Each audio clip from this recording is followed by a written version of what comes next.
আমরা মরবো কার জন্যে? জোরে কয় না, আল্লাহর জন্যে। কে বাবা মুরব্বী এই যে পেশাব লাগলো নাকি রে, উঠে হে জোরে যাচ্ছে। হ্যাঁ, আসলে অনেকের এরকম। আপনারা বলেন তো, ঘুমের মধ্যে আপনারা কেউ বিছনাত পেশাব করেন? করছেন কেউ? ছোটকালের কথা আমি বলতেছি। এখন এখন যারা এখানে বসে আছেন, ঘুমের মধ্যে কেউ বিছনায় পেশাব করছেন? কেন করেননি? ঘুম তো 5-6 ঘন্টা পারেন, তো 5-6 ঘন্টা ঘুমের মধ্যে আপনি পেশাব করলেন না বিছনায়, আর ওয়াজের মধ্যে 2 ঘন্টা বসায় আপনার ঘন ঘন পেশাব লাগে। আজকে যারা ওয়াজ শুনতে শুনতে পেশাব করে উঠবি, এরা যেন বিছনার স্বপ্নে পেশাব করে, বইয়ের হাতে তার পিটুন খায়। কি রে, সামান্য 2-1 ঘন্টা জান্নাতের বাগানে কোরআনের মহব্বতে আপনার পেশাব লাগে কেন? ওলা বিকামালিহি কাশাফাদ দুজা বিজামালিহি হাসনাত জামিউ খিসালিহি সাল্লু আলাইহি ওয়া আলিহি আল্লাহুম্মা আমিন। জান্নাতের বাগান থেকে জান্নাতি মানুষদেরকে নিয়ে আমি গুনাহগার তোমার রহমতের দরজায় দোকানা হাত তুলেছি আল্লাহ।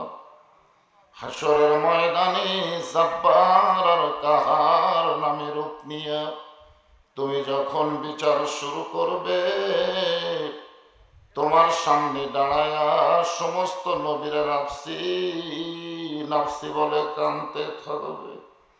এমন কঠিন অবস্থা হাসরে হবে, সেদিন সমস্ত নবী তার উম্মতকে ভুলে যাবে, শুধু বলবে আল্লাহ আমার কি হবে, আমার কি হবে। একমাত্র দরদি নবী শাফাতের কান্ডারি ইয়া রব্বি হাবলি উম্মতি বলে সেজদায় পড়ে যাবে।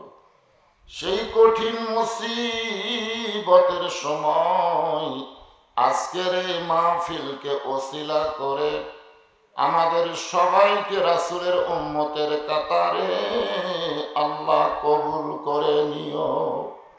সুবহান রাব্বিকা রাব্বিল ইজ্জাতি আম্মা ইয়াসিফুন ওয়া সালামুন আলাল মুরসালিন আলহামদুলিল্লাহি রাব্বিল আলামিন। লা ইলাহা ইল্লাল্লাহ।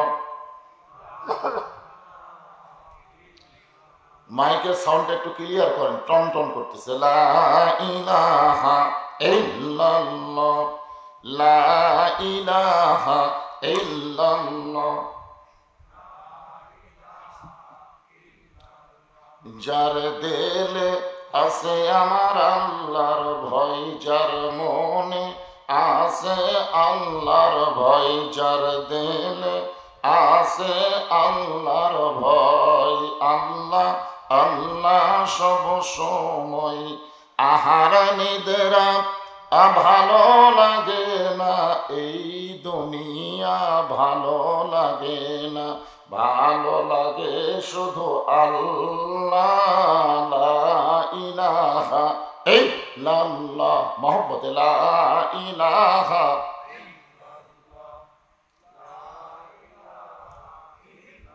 যে কলেমার জিকির করতেছেন, এই শোনেন, আপনাদের আগ্রহ বাড়িয়ে যাবে। আল্লাহ রাসূল বলেছেন, কোন ব্যক্তি সারা জীবন যদি পাপ করে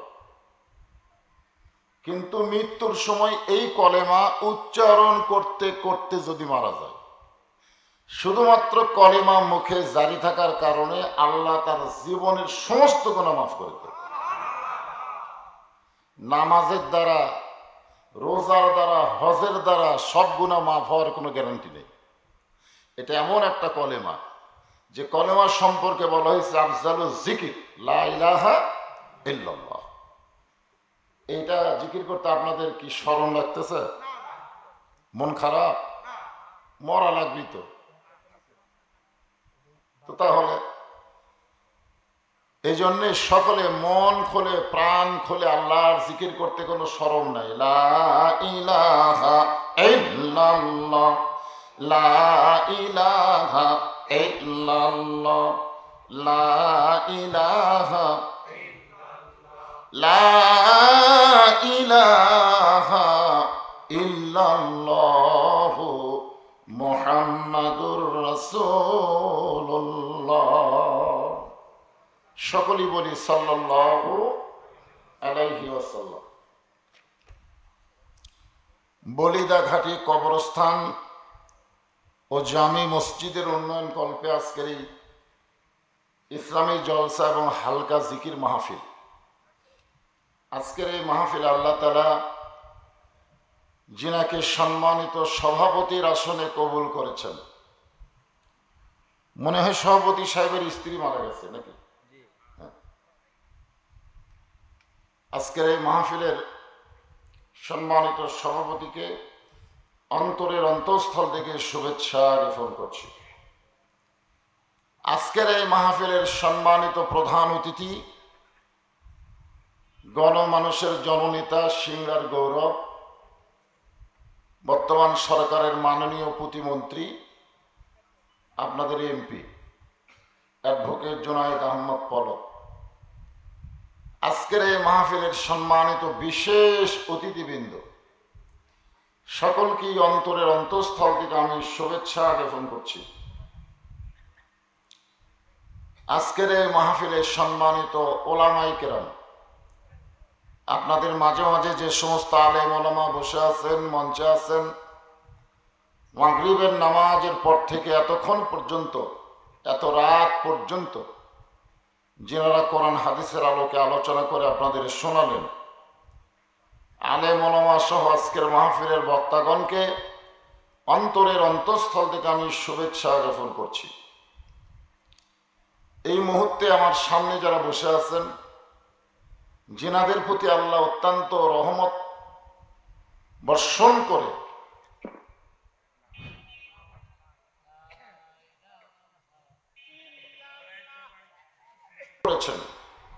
আমার সামনে যিনারা বসে আছেন, আমি আমার অন্তরের অন্তঃস্থল থেকে আপনাদের সবাইকে শুভেচ্ছা জ্ঞাপন করছি। সম্মানিত মা বোনেরা, পর্দার অন্তরে বসে বসে যিনারা আলোচনা শুনতেছেন, আমি তাদেরকেও শ্রদ্ধা জ্ঞাপন করি। এই মুহূর্তে জানতে চাচ্ছি আপনারা সকলে কেমন আছেন? আলহামদুলিল্লাহ রাব্বিল আলামিন। যে আল্লাহ দয়া করে, রহম করে, শারীরিক সুস্থতা দান করে আজকের এই জান্নাতের বাগানে আমাদেরকে কিছুটা সময়ের জন্য কবুল করলেন, আমরা সে আল্লাহর উপর খুশি না বেজার? তাহলে জবান খুলে সমস্বরে সকলে বলবো রব্বানা লাকাল হামদ হামদান কাসীরান তাইয়িবান মুবারাকান ফীহি। আমরা কার প্রশংসা করলাম? সে আল্লাহর কাছে কিন্তু আমাদের যেতে হবে, ঠিক কিনা বলে? কোন বক্তার প্রশংসা করলে বক্তার লাভ হবে, আপনাদের কোনোই লাভ হবে না। কোন নেতার প্রশংসা করলে সামনে ইলেকশনে নেতা ভোট বেশি পাবে, কিন্তু আমরা যারা প্রশংসা করলাম আমাদের কোনো লাভ নেই। কোন ডাক্তারের প্রশংসা করলে ডাক্তারের রুগী বেড়ে যাবে, কিন্তু যারা প্রশংসা করলাম কোনো লাভ নেই। কিন্তু আমরা এমন একজন আল্লাহর প্রশংসা করলাম যে প্রশংসা করার কারণে আল্লাহর কোনোই লাভ নেই, বরং যারা প্রশংসা করলাম আল্লাহ তাদের প্রতি এত খুশি, আসমান এবং জমিনের ফাঁকা জায়গাটা আল্লাহ নেকি দিয়ে পরিপূর্ণ করে দেয়। এই যে সুবহানাল্লাহ বললেন, এটাও কিন্তু আল্লাহর প্রশংসা। বলার সঙ্গে সঙ্গে আল্লাহ এত খুশি হলো, আপনি বসে আছেন বলিদাঘাটির মাহফিলে, আর আপনাদের নামে নামে আল্লাহ জান্নাতের বাগানে একটা করে গাছ লাগাই দিবে। কেমন গাছ? সে গাছ সম্পর্কে বলা হয়েছে এমন একটা ফলবান বৃক্ষের গাছ, যে বৃক্ষের কাছে আপনি শুধু বলবেন আলা তাস্তাহি আনফুসুকুম, আপনার মন যা চাবে সেই ফল সে গাছ থেকে আপনি পেয়ে যাবেন। গাছের আয়তন কত বড়? রাসূল বলেছেন এক একটা সুবহানাল্লাহর গাছের আয়তন এত বিশাল হবে, তেজস্বী ঘোড়া দৌড়ানো শুরু করলে আর ছায়া অতিক্রম করতে 500 বছর লাগবে। যতবার বলবেন ততবারই কিন্তু গাছ হবে। এখন হয়তো ভাবতেছে হুজুর এত বিশাল বিশাল গাছ দেখে আমি জান্নাত ধরে ফেলবো নাকি? সর্বশেষে আল্লাহ যে ব্যক্তিকে জান্নাত দিবে সবচাইতে ছোট জান্নাত, সে জান্নাত হবে এই পৃথিবীর চাইতে 9 গুণ বড়। তাহলে সর্বপ্রথম যাই পাবে তারটা কত বড় হবে? আল্লাহর হুকুমে ফেরেশতারা কিন্তু জান্নাত তৈরি করছে। আল্লাহ কিন্তু জান্নাত তৈরি করেনি। জান্নাত তৈরি করছেন কারা? ফেরেশতারা। আমরা এমন একটা আল্লাহ পাইছি যিনি কিছুই করেন না, খালি হুকুম করে। জোরে কোন কি করে? কোরআনে আল্লাহ বলেছেন কোন, সঙ্গে সঙ্গে ফায়াকুন। আল্লাহ যদি খালি বলে হ, সঙ্গে সঙ্গে হয়ে যায়। জোরে কোন সুবহানাল্লাহ। ফেরেশতাদের যিনি সর্দার তার নাম হলো জিবরাইল। তিনি আল্লাহকে বললেন আল্লাহ এত সুন্দর জান্নাত বানাইলাম, সে জান্নাত একটু দেখবার চাই। কি করবার চাই? দেখবার চাই। আল্লাহ বলেন জিবরাইল তোমার দরখাস্ত মঞ্জুর। ফেরেশতা জিবরাইল চমকে উঠছে। চাওয়া মাত্রই পাওয়া লক্ষণ ভালো? বলেন চাওয়া মাত্রই পাওয়া এটা কিন্তু লক্ষণ ভালো না। চাওয়ার প্রতি আকর্ষণ থাকে না। আমরা আল্লাহর কাছে অনেক কিছুই চাই, চাওয়া মাত্র কি পাই? যদি কোন চাওয়া মাত্র কি পাই? পাই না। অনেকে মনে করে আল্লাহ আমাদের দোয়া কবুল করে না, এই কারণে আল্লাহ তাআলা আমাদেরকে দেয় না। অনেকে বলে হুজুর কি দোয়া করেন? মুসলমান খালি পিটুনি খায়, মুসলমান খালি মারি খায়। কি দোয়া করেন হুজুর? এতদিন হয়ে গেল আসমানের বৃষ্টি হয় না। কি দোয়া করেন? আমের সব ঝরে গেল। এরকম অনেকে আমাদের বলে, ঠিক কিনা বলেন? আপনারা বলেন আমাদের দোয়া কি কবুল হচ্ছে না? কিন্তু কবুলের রেজাল্ট আমরা পাচ্ছি না, কারণ কি? আল্লাহ বান্দা বান্দীদেরকে এত ভালোবাসে যে ভালোবাসার কারণে আমরা যে দোয়া করি এই দোয়াটার রেজাল্ট আল্লাহ দুনিয়াতে দিচ্ছে না। ছোট্ট সন্তান মায়ের কাছে বায়না ধরছে আইসক্রিম খাবে। আপনার আইসক্রিম কর না বরফ কর? আইসক্রিম খাবে। একটা আইসক্রিমের দাম তখন ছিল 1 টাকা। কয় টাকা? তো বাচ্চা আইসক্রিম খাবে, মা টাকা দেয় না। বাচ্চা যখন ধুলাই গড়ে গড়ি দেয়, এমন সময় বাচ্চার বাবা এসে বলে আমার সন্তান কান্দে কেন, ধুলাই গড়াগড়ি দেয় কেন? বলে আইসক্রিম খাবে তো, টাকা আছে আমি দেইনি। আপনারা বলেন সন্তান মায়ের কাছে টাকা চাচ্ছে আইসক্রিম খাওয়ার জন্য, মার অন্তরে কি দরদ নাই? দরকার আছে না নাই? কিন্তু মা দেয়নি, সন্তান জিদ করে মাটির গড়াগড়ি করতেছে। এমন সময় বাবা এসে বলে আমার সন্তান কান্দে কেন? বলে আইসক্রিম খাবে, 1 টাকা দেয়নি তাই কান্দতেছে। বাবা পকেট থেকে 500 টাকা বের করে দেয়, যা আইসক্রিমে একটা না গোটাল বাক্স কিনা খা। সন্তান আরো জোরে কান্দে, টাকা হাতে যেমন টাকা ছিঁড়ে ফেলে দেবে। বাপ কয় কে 1 টাকার জন্য কান্দে, ওরে 500 টাকা দিলাম, কান্না থামে না কেন? মা বলতেছে তোমার সন্তান 1 টাকাই চিনে, 500 টাকা চিনে না। ওর কান্না যদি থামাবার চাও তো 1 টাকা দাও। কয় টাকা দাও? তো আমরা শুধু দুনিয়া চিনি, এই চিনার কারণে দুনিয়ার 1 টাকা আমরা আল্লাহর কাছে চাই, কিন্তু আল্লাহ যে আমাদের 500 দিচ্ছে আমাদের বোঝার মতন কোনো ক্ষমতাই নেই। আল্লাহ তাআলা বলেছেন কোরআনে বাল তুসিরুনাল হায়াতাদ দুনিয়া ওয়াল আখিরাতু খায়রুন ওয়া আবকা। তুচ্ছ দুনিয়াতে আমি তোমাদেরকে কিছুই দিব না। তোমরা যত দুনিয়াতে ভালো কাজ করবে, যত দোয়া করবে, যত নামাজ পড়বে, আমি তত তোমাদের আখিরাতকে সুন্দর করে সাজায় দিব। আমাদের কাছে ক্ষণস্থায়ী ভালো না চিরস্থায়ী ভালো? দুনিয়া হলো ক্ষণস্থায়ী আর আখিরাত হলো চিরস্থায়ী। আমরা যত দোয়া করতেছি প্রত্যেকটা দোয়ায় বাবা মার চাইতে আল্লাহর কোটি কোটি গুণ বেশি দয়া। জোরে কোন কথা ঠিক কিনা? আমাদের সব দয়া কবুল হচ্ছে, কিন্তু রেজাল্ট দুনিয়াতে নেই। বলবে হুজুর ফিলিস্তিনের মুসলমান সমানে মার খাচ্ছে, ইসরায়েল ইহুদিরা যে হারে মারতেছে, এ পর্যন্ত হাজার হাজার ফিলিস্তিনি মুসলমান মারা গেল। আল্লাহ কি করতেছে? আল্লাহ বলে, পাগল, দুনিয়াতে যাইছো আসার জন্যে, দুনিয়াতে যে তোমরা গেছো থাকার জন্যে, কিসের জন্যে? আসার জন্যে। তো দুনিয়াতে কিভাবে আসবে? আল্লাহ রাস্তায় যাদেরকে হত্যা করা হয়, আল্লাহ বলে তারা মৃত্যুবরণ করতেছে না, বরং জান্নাত তাদের বাসস্থান। এইটা দেখার পরে তারা চির অমর হয়ে দুনিয়া ছাড়তেছে। আল্লাহ কোরআনে বলেন, ওয়ালা তাকুলু লিমান ইউকতালু ফি সাবিলিল্লাহি আমওয়াতুন বাল আহইয়াউ ওয়ালাকিন লা তাশউরুন। সবাই আল্লাহু আকবার কওয়ার চাইলেও পারবেন না। আল্লাহু আকবার কইতে গেলে কার দল করা লাগবে? জোরে কর না, কার দল? আপনি যদি মানুষের দল করেন পারবেন? বাংলাদেশের সবচেয়ে বড় দল যেটা আছে সেই দলের মধ্যে আল্লাহ আকবার আছে? আছে? ওনারা যদি মিছিল করতে কেউ ভুলে একবার আল্লাহ আকবার কয়, ঘাট ধরে বের করে দেবে। কারণ আমাদের দলের তো এটা স্লোগান।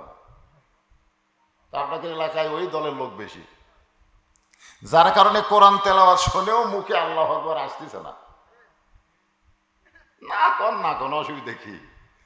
আল্লাহর কোরআন তেলাওয়াত শোনার পরে যার ঈমান বাড়ে না, দুনিয়ার কেউ তার ঈমান বাড়ায় দিবার পারবে না। কোরআন তেলাওয়াত শুনে আপনাদের ভালো লাগে না খারাপ লাগে?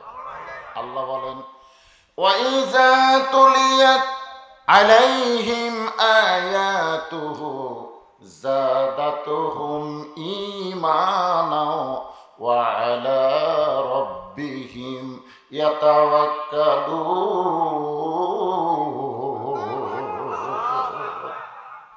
এই কোরআন এমন একটা তেলাওয়াত যেটা মুমিন মুসলমানের ঈমান বাড়ায় দেয়। তো যখন এই কোরআন তেলাওয়াত হবে, শেষ হওয়ার সঙ্গে সঙ্গে জবান খুলে বলবো আল্লাহু আকবার। রাজি আছেন সবাই? হ্যাঁ।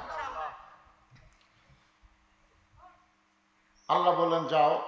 ফেরেশতা জিবরাইল বলতেছে, আল্লাহ জান্নাত দেখতে চাইলাম, চাওয়ার সঙ্গে সঙ্গে দরখাস্ত মঞ্জুর, কেমন যেন লাগতেছে। আল্লাহ বলে, জিবরাইল তুমি যদি বলতে জান্নাতে থাকতে চাই, তাহলে তোমার দরখাস্ত মঞ্জুর হতো না। কারণ আমি আল্লাহ তোমাকে জান্নাত দেখার সুযোগ দিব, কিন্তু থাকার সময় হবে না। আপনারা বলেন তো, জান্নাত কি দেখার জন্য না থাকার জন্য? দুনিয়া, হ্যাঁ এটা খুব খেয়াল করবেন, দুনিয়া কি থাকার জন্য না দেখার জন্য? আর জান্নাত থাকার জন্য। এইটাই আমরা বুঝি না। যেটা দেখার জন্য সেটাকে সেখানে আমরা থাকবার চাই। যেখানে আমরা দেখবার আইছি এখানে এসে কয় আর যাবো না ভাই, আর যাবো না রে। 3 তলা 4 তলা 5 তলা বাড়ি বানাইয়া ঘাড় কাত করে আবার রড বার করেছে, এবার দেখতেছে টাকা হাতে নাই ভাই, খুব আশা আছে আর 1 তলা বানাবার চাই। 2 কান্দে 2 ফেরেশতা কয়, পাগল, ওই 3 তলা বিল্ডিং এর দিকে না তাকায় বলি দেখাটের গোরস্থানের দিকে তাকা। তোর এখানে কথা ঠিক কিনা? নজর নিচু কর, নিচু কর। তা আমরা তো নিচু করি না, উপর দিকে তাকাই। যতই তাকায় থাকি থাকা যাবে? থাকতে পারলো? আজকে চলে গেল, বাড়ি ঘর আছে, নিয়ে গেছে অন্ধকার কবরে।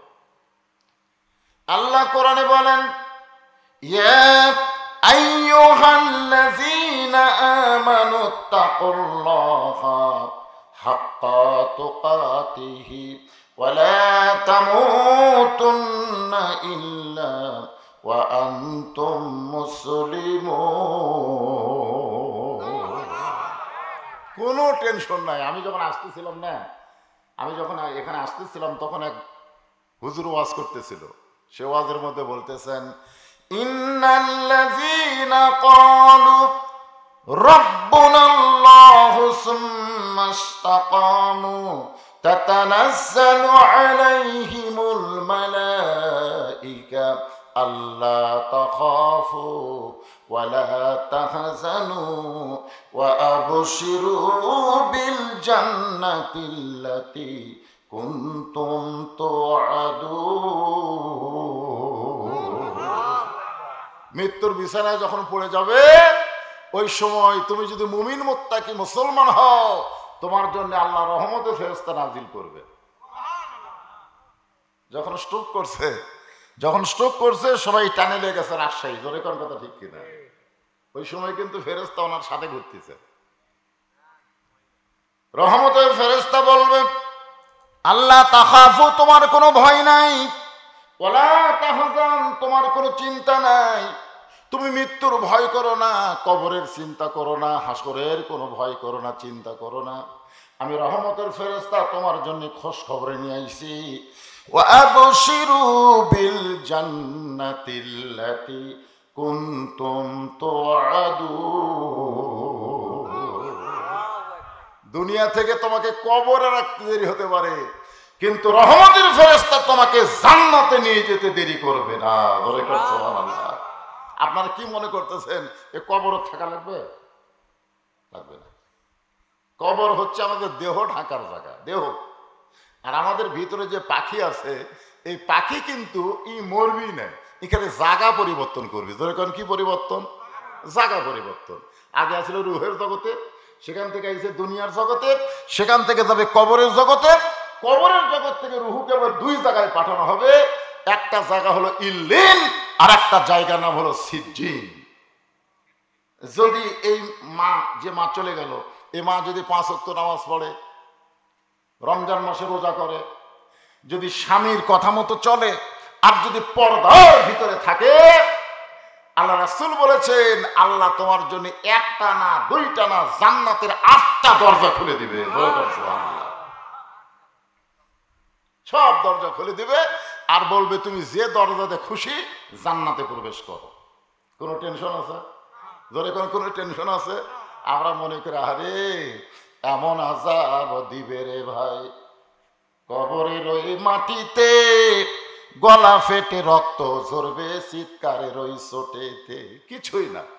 আপনি কবরে যাওয়ার পরে, আমি তখন কবরে যাব, 2টা ফেরেশতা আসবে আমাদের কাছে। কয়টা? 2টা ফেরেশতা এসে 3টা প্রশ্ন করবে। কয়টা প্রশ্ন করবে? 3টা প্রশ্ন করবে, একেবারে সহজ উত্তর। 1 নম্বর প্রশ্ন হলো মান রব্বুকা, তোমার রবকে? কি কন? 2 নম্বর প্রশ্ন হলো অমান নাবিউকা, তোমার নবীকে? 3 নম্বর প্রশ্ন হলো অমা দিনুকা, তোমার দিন কি? উত্তর দেওয়া মাত্রই আর কোনো খবরই নাই, চলে নিয়ে যাবে ইল্লিন নামক জান্নাতের বাগানে। সুবহানাল্লাহ। আর যদি দিবার না পারে, এটা হিন্দু, বৌদ্ধ, খ্রিস্টান, ইহুদি, এদের ব্যাপারে এরকম কথা বলা যায়, উত্তর দিবার পারবে না, কিন্তু আমরা পারবো না, এটা একটা কথা হলো? পারবেন না? কি মনে হয়? এই যে কবরে মাটি দেওয়ার পরে চলে আসার সাথে সাথে ওই 2 ফেরেশতা চলে আসবে। আমরা আজকে মায়ের জন্য দোয়া করব, আল্লাহ যেন তার কবরের সওয়ালগুলো উত্তর সহজ করে দেয়। ধরে কোন আমিন। এটা কঠিন জায়গা ওইটা ভাই, অন্ধকার কবর। উত্তর দেওয়ার সময় থাকলে অবশ্যই আলোচনা হবে, তবে সেই কথা বলতে যে একটু মনোযোগ দিয়ে শোনেন। আল্লাহ বললেন জিবরাইল, আমি তোমাকে জান্নাত দেখার সুযোগ দেব, কিন্তু থাকার সময় দেব না। ফেরেশতা জিবরাইল বললেন আমার অপরাধ কি? আমি কি অপরাধ করছি যে আমাকে জান্নাত দেখবার দিবেন, থাকবার দিবেন না? আল্লাহ বললেন তোমার অপরাধ হলো তুমি আমার বান্দা না। তুমি আমার কি না? বান্দা না। জান্নাত বানাইছি কার জন্য? ফাদখুলি ফি ইবাদি ওয়াদখুলি জান্নাতি। আল্লাহর বান্দা বান্দি ছাড়া জান্নাতে কেউ থাকতে পারবে না। জান্নাতে থাকার শর্ত হলো বান্দা বান্দি হওয়া লাগবে। কি হওয়া লাগবে? বান্দা বান্দি। এই বান্দা বান্দি কার মধ্যে হবে? আল্লাহ কোরআনে বলেন ওয়ামা খালাকতুল জিন্না ওয়াল ইনসা ইল্লা লিয়াবুদুন। আল্লাহর বান্দা বান্দি হতে পারবে 2টা দলের মধ্যে, একটা হলো ইনসান আর একটা হলো জিন। জিন আর ইনসান। ফেরেশতা আছে এর মধ্যে? ফেরেশতা নাই। এই জিন আর ইনসানকে আল্লাহ বান্দাবান্দির জন্য সৃষ্টি করেছেন। তাহলে আমরা কার মধ্যে পড়ছি? জিন না ইনসান? সঙ্গে সঙ্গে জিবরাইল বলে আল্লাহ, ফেরেশতা না হইয়া, ফেরেশতার সর্দার না হইয়া মানুষ যদি হতে পারতাম তাহলে আমার জীবন ধন্য হয়ে যেত। খুশি না বেজার? আমরা অনেক সময় বলি না লোকটা ফেরেশতার মতো, অনেকে খুশি হয় যে একবারে আমাকে ফেরেশতার সাথে তুলনা করলো রে। যদি আপনার বলেন পলকটা মেম্বরের মতো, পলক যদি মেম্বরের সাথে তুলনা করেন, পলক খুশি হবে? আমি একটা মন্ত্রী আর আমার তুলনা করলো মেম্বরের সাথে। কেউ যদি বলে ডিসিটা পিয়নের মতন, ডিসি খুশি হবে না রাগ করবে? তো মানুষকে ফেরেশতার সঙ্গে তুলনা করলে মানুষের প্রমোশন হয় না, বরং ডিমোশন হয়। কারণ মানুষ ফেরেশতার চাইতে কোটি কোটি গুণ বেশি দামি আল্লাহর কাছে। সুবহানাল্লাহ। যার প্রমাণ হলো আমাদের বাবা, আমাদেরকে মাটির আদমকে আল্লাহ সৃষ্টি করিয়া ঘোষণা করিলেন আল্লাহ শ্রেষ্ঠ বলিয়া, তাই নূরের ফেরেশতা করে আদমকে সেজদা, সবার চেয়ে দিলেন মাটির মানুষকে সম্মান। লাকাদ খলাকনাল ইনসানা ফি আহসানি তাকবীর। দেখছেন, এই মানুষ সৃষ্টির কথা বলতে যায় আল্লাহ কয়টা শপথ করছেন? আঙ্গুলের দিকে তাকান, কয়টা? মানুষের কথা বলবার আগেই আল্লাহ 4 বার শপথ করছেন। এমন একটা সৃষ্টি আমরা, যে সৃষ্টির কথা আল্লাহ বলতে গিয়ে শপথ করছেন 4টা। আমরা যখন কোনো দামি কথা বলি মানুষকে বিশ্বাস করার জন্য, তার আগে শপথ করি না? আল্লাহর শপথ করে বলতেছি, আল্লাহর শপথ, আল্লাহর শপথ, আল্লাহর শপথ। তখন লোকটা বলবে না রে, ই আর মিথ্যা কথা কবি না। একবার শপথ করলেই মানুষ বিশ্বাস করে, আর সেখানে যদি 4 বার করা হয়, আর শপথটা করতেছেন কে? স্বয়ং আল্লাহ। কি করতেছেন?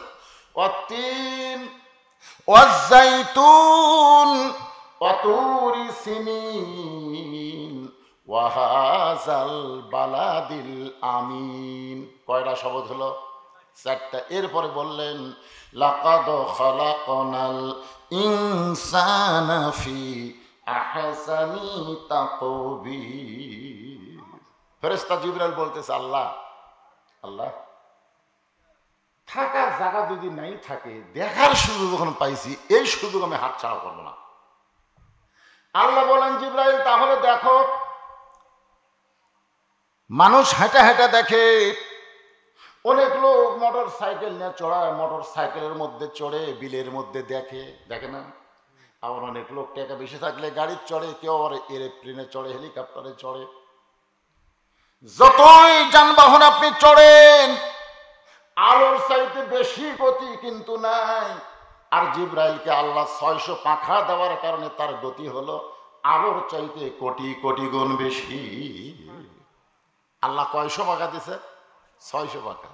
একবার নবী বললেন জিবরাইল, আরশ থেকে, আল্লাহর কাছ থেকে, লহে মাহফুজ থেকে কোরআন শরীফ নিয়ে আমি নবীর কাছে যখন রওনা দেও, তোমার কত, কোথায় আরশ? লহে মাহফুজ। কোরআন শরীফ কোথায় ছিল? লাওহিন মাহফুজ। তো এখান থেকে আজকে আমি নবীর কাছে কত সময় লাগে? আল্লাহ রাসূল এই কথা শুনে জিবরাইল বলতেছে, হুজুর আপনি চোখ বন্ধ করবেন আর খুলবেন, এর বেশি সময় লাগবে না। তাহলে জিবরাইল গতি কম না বেশি?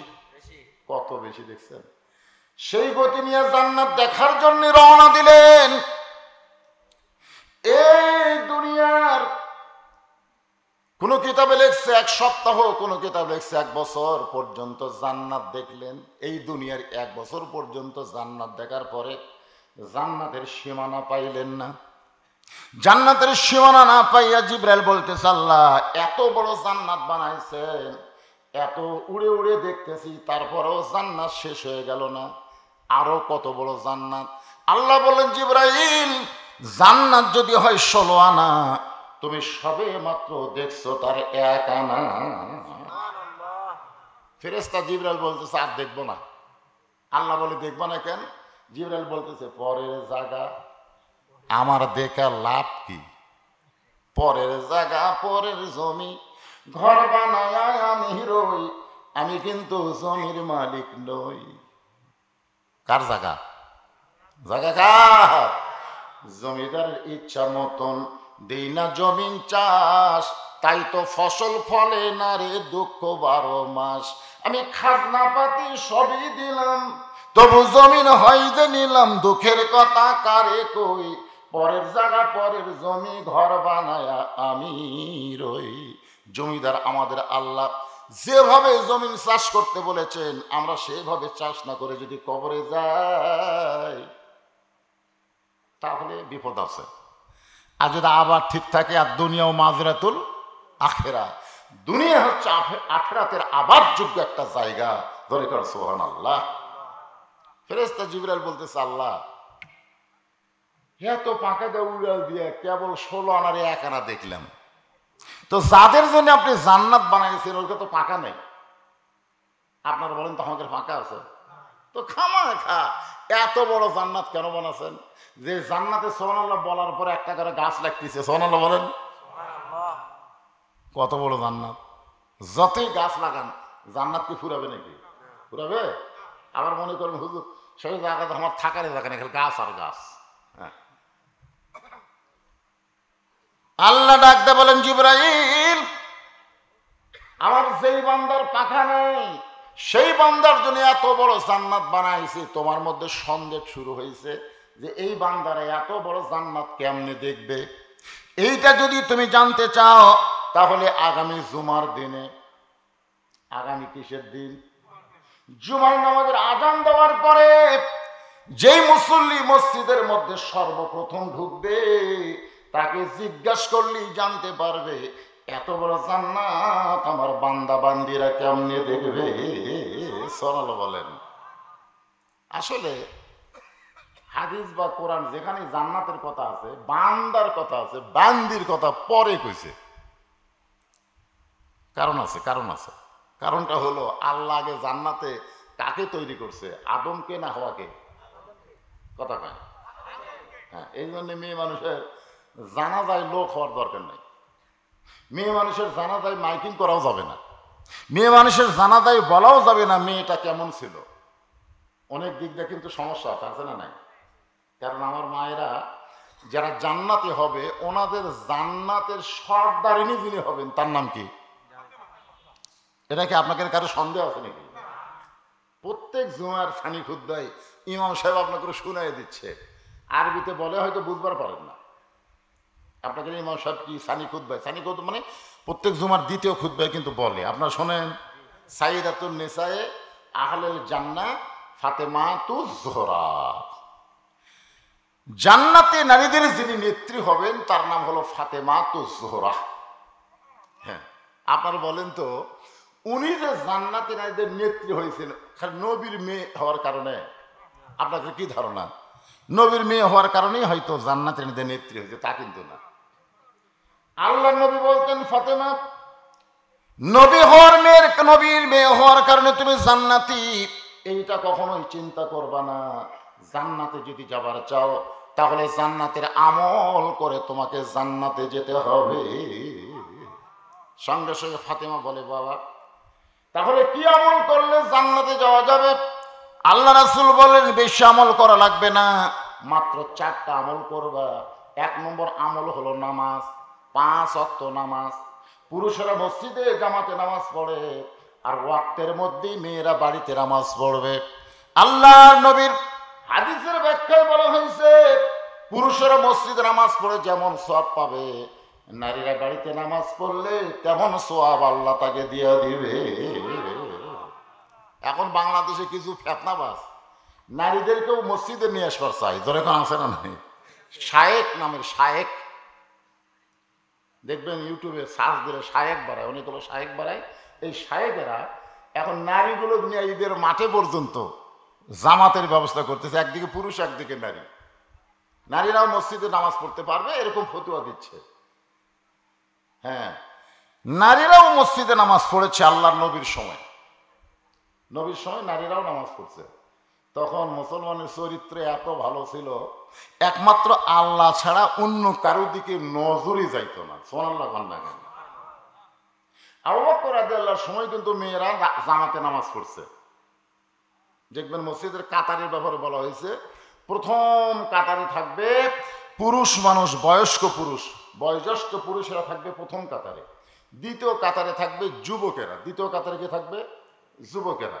আবার বলছে প্রথম কাতারে আলেম ওলামারা থাকবে, বয়স্ক লোকেরা থাকবে, দ্বিতীয় কাতারে যুবকেরা থাকবে, তৃতীয় কাতারে ছোট ছোট বাচ্চারা দাঁড়াবে, চতুর্থ কাতারে হিজড়ারা থাকবে, হিজড়া ধরে কোন কি থাকবে, আর পঞ্চম কাতারে শেষ কাতারে মেয়েরা থাকবে। তাহলে এরকম কাতারের কথা যখন বলা হয়েছে তাহলে মেয়েরাও নামাজ পড়িছে, ঠিক কিনা বলেন? যদি নামাজ না পড়তো তাহলে পঞ্চম কাতারের কথা কেন বললেন? কিন্তু হযরত ওমর ফারুকের সময় অর্ধ পৃথিবী যখন তিনি শাসন শুরু করলেন, ওই সময় চিন্তা করলেন মেয়েরা যদি মসজিদে নামাজ পড়তে আসে, জামাতে নামাজ পড়া ওয়াজিব আর পর্দা মানা হলো ফরজ। জামাতে নামাজ পড়া কি ওয়াজিব আর পর্দা মানা কি? এখন ওয়াজিব আদায় করতে এসে ফরজ যদি তরক হয়ে যায়, পর্দার যদি খেলাফ হয়, তিনি বড় ভয় করলেন এবং তিনি ঘোষণা করলেন মেয়েরা বাড়িতে নামাজ পড়লেই জামাতের সওয়াব পাবে। সমস্ত মেয়েরা কথাটা মানলো, কিন্তু ওমর ফারুকের বিবি কথাটা অ্যালাউ করলো না। আমি যত বড়ই বক্তা হই, আপনারা বউ আপনারা হয়তো আমার কথা অ্যালাউ করবেন, মানবেন, কিন্তু আমার বউ কিন্তু সহজে মানবে না। এই কিসের হুজুর, ঠিক না? এখন বউ বললো না, আবু বকর রাদিয়াল্লাহু সময় আল্লাহ নবীর সময় আমরা জামাতে নামাজ পড়ছি, আর আপনি এসে নিষেধ করতেছেন। আল্লাহ রাসূল বলেছেন আমার পরে কেউ যদি নবী হতো আল্লাহ ওমরকে নবী বানায় দিত। জোরে কোন সুবহানাল্লাহ। আজকে যে আমরা 20 রাকাত তারাবির নামাজ পড়ি, এই সিস্টেমটা কিন্তু হযরত ওমর রাদিয়াল্লাহু চালু করছে। সুবহানাল্লাহ। অনেকে ফতোয়া দেয় নবী তো 20 রাকাত পড়েনি। আরে নবীর সময় তারাবি ছিল, কিন্তু তারাবির জামাত ছিল না। তারাবির জামাতের প্রচলন হযরত ওমর ফারুকের সময়। সুবহানাল্লাহ না কেন? তো এটা কি বেদাত? আপনাদের কি মনে হয় ওমর ফারুক সম্পর্কে রাসূল কি বলেছেন? যে ওমরের শানে কোরআনের 21টা আয়াত অথবা 23টা আয়াত ওমরের শানে আল্লাহ তাআলা নাজিল করেছে। জোরে কোন সুবহানাল্লাহ। তো বউ বলতেছেন আমি জামাতে নামাজ পড়বই। ওমর ফারুক বললেন সবাই মানবে, বউটা মানবে না, কেমন হলো? যে এশার নামাজের একটু আগেই হযরত ওমর বাড়ি থেকে বের হয়ে গেছে, একটা গাছের আড়ালে লুকে আছে। ইতিমধ্যে হয়তো ওমর ফারুকের বউ বোরকা টোরকা পরে মসজিদে জামাত পড়তে যাচ্ছেন। কি পড়তে যাচ্ছেন? জামাতে নামাজ পড়তে যাচ্ছেন। ওমর ফারুক একটু অন্ধকার হয়েছে তো এশার নামাজ, দৌড়ে এসে বউকে চাপে ধরে ছেড়ে দিছে, ছেড়ে দিয়ে চলে গেছে। বউ আর মসজিদে যায়নি, বাড়িতে গেছে। ওমর ফারুক নামাজ শেষ করেছে, বলেন কে গো জামাতে যাওনি? না যাই ভালো, না যাই ভালো। কি না কিছু না, না যাই ভালো। চাপা খাসে ওটার পর ভাড়া চাপাটা দিছে কে? স্বামী বউরে চাপা দিছে। হ্যাঁ, একটু মনোযোগ দিয়ে শুনবেন। আমি মা বোনদের জন্য এই জামাতে নামাজকে নিরুৎসাহিত করলাম, বরং নামাজের কথা গুরুত্ব দিলাম। নামাজ হলো 1 নম্বর ইবাদত মেয়েদের জন্য। আমাদের জন্য তো 1 নম্বরই, কিন্তু মেয়েদের যে 4টা আমল, আমাকে কি 4 আমল? কি আমল করা লাগবে? ইন্নালিল্লাহ দিয়ে আজকে আমি আপনাদের সামনে আলোচনা করব। মেয়েদের 2 নম্বর আমল হলো রমজান মাসে রোজা। রমজান মাসে রোজা রাখতে হবে। 3 নম্বর আমল হলো স্বামীর কথা মতো চলা লাগবে। স্বামীর কথা মতো চলতে হবে, স্বামীর মনে কষ্ট দেওয়া যাবে না। আল্লাহ রাসূল ফাতেমার ঘরে আসলেন। ফাতেমা মাথা নিচু করে, মুখটা কালো করে দাঁড়িয়ে আছে। রাসূল বলেন ফাতেমা মনে হয় তোমার কষ্ট, কিছু বলতে চাও? ফাতেমা বলে বাবা বলে কোনো লাভ নাই। মদিনার কত ধনী ধনী যুবক আমাকে বিয়ে করতে চাইছিল, কিন্তু আপনি তাদের সঙ্গে বিয়ে না দিয়া এমন একটা গরিবের সঙ্গে আমার বিয়ে দিলেন, যার সঙ্গে সংসার করে আমার জীবনে কোনো শান্তি নেই।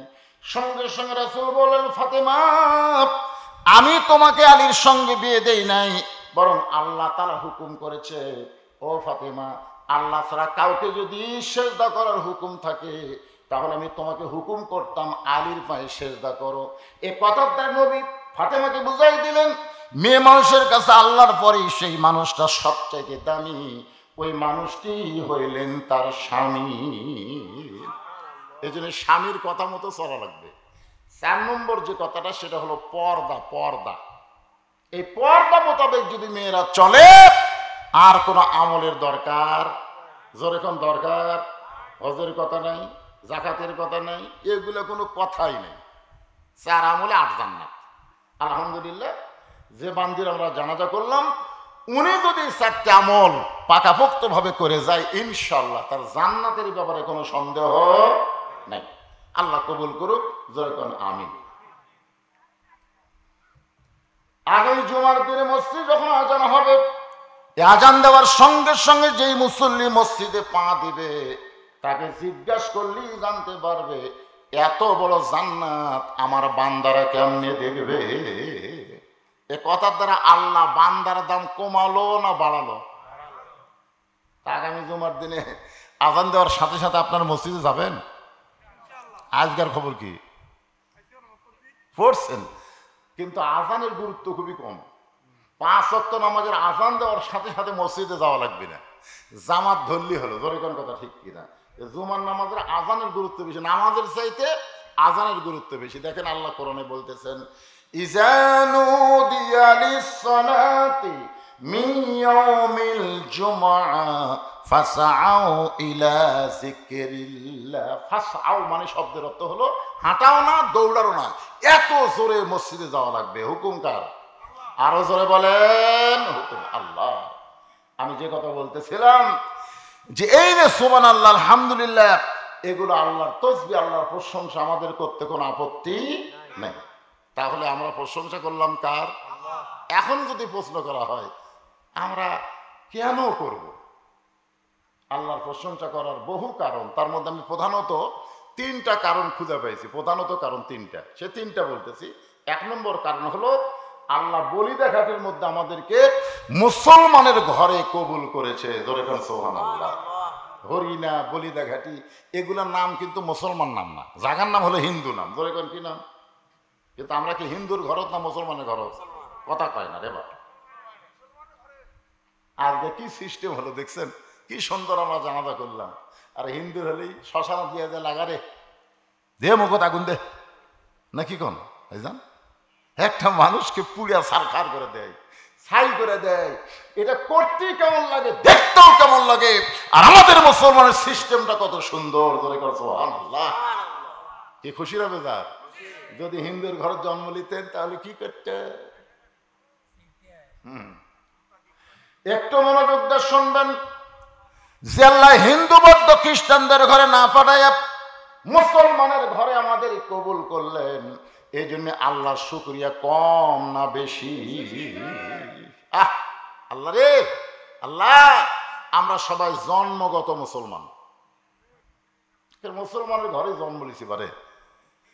জন্মগত যারা মুসলমান তাদের কোনো টেনশন নাই, কিন্তু অন্য ধর্মে জন্ম নিয়ে মুসলমান হয়ে মরা খুবই কঠিন। যার প্রমাণ হলো নবীর চাচা আবু তালেব। আপনারা বলেন তো, যিনি নবীকে বাবার দয়া দিয়ে লালন পালন করছে তার নাম কি? আবু তালেব। আবু তালেব কাফের না মুসলমান? আচ্ছা, কাফেরের নাম মুসলমান রাখা যাবে? যাবে? আবু লাহাবের নাম কেউ আপনার খুঁজে পাবেন আপনাদের গোটা এলাকায়? আবু লাহাব নামে কোনো ব্যক্তি আছে?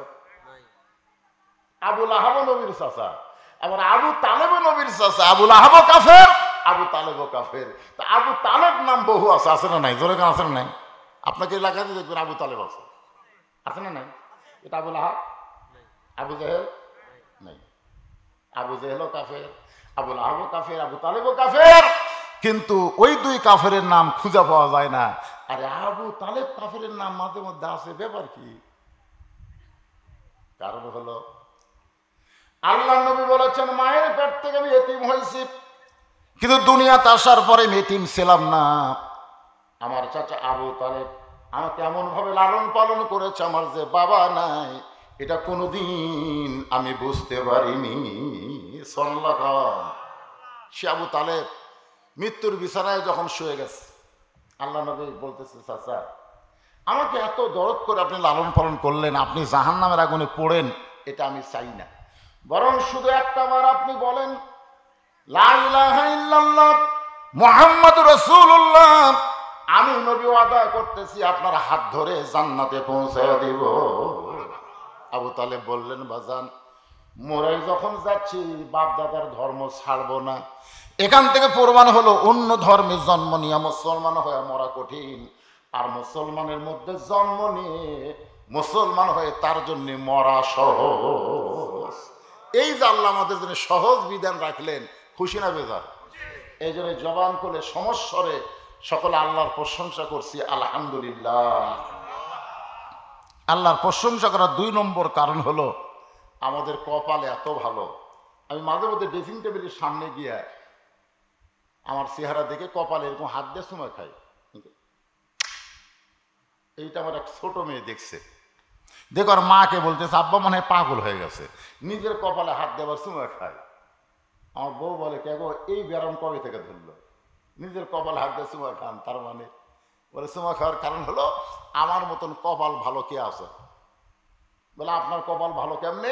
আমি বললাম বিশ্বনবীর উম্মত হওয়ার কারণে। বিশ্বনবীর উম্মত হওয়ার কারণে আমার কপাল এত ভালো, হাসরের ময়দানে সবাই যখন টেনশন করবে আর আমাদের নবী আমাদেরকে জান্নাতে নিয়ে যাওয়ার চিন্তায় ব্যস্ত থাকবে। জোরে বলেন সুবহানাল্লাহ। এমন একজন নবী পাইছি যে নবী জান্নাতে যাওয়ার জন্য চিন্তা করবে না, জান্নাতে আমাদেরকে নিয়ে নেওয়ার জন্য চিন্তা করবে। একেবারে খুশি না বেজার পারা? তো সুবহানাল্লাহ আসতে কোন আছেন আমার মুক্তার, আছেন আমার বারিস্টার, সেই বিচারের হাইকোর্টেতে তিনি আমায় করবেন পার, আমি পাপী রাসূল জাবিন্দার। আল্লাহ রাসূল বলেছেন আমার একটা উম্মত, একজন, সব না, আমার একটা উম্মত যতক্ষণ জান্নাতের বাহিরে থাকবে আমি রাসূল ততক্ষণ জান্নাতের মধ্যে ঢুকবো না। খুশি না বেজার? তাহলে এমন নবীর উম্মত হওয়ার কারণে আমরা শুকরিয়া আদায় করব কার? আর ৩ নম্বর যে কোরআন থেকে আপনারা আলোচনা শুনবেন, আজকের সাবজেক্ট হলো ইন্না লিল্লাহি ওয়া ইন্না ইলাইহি রাজিউন।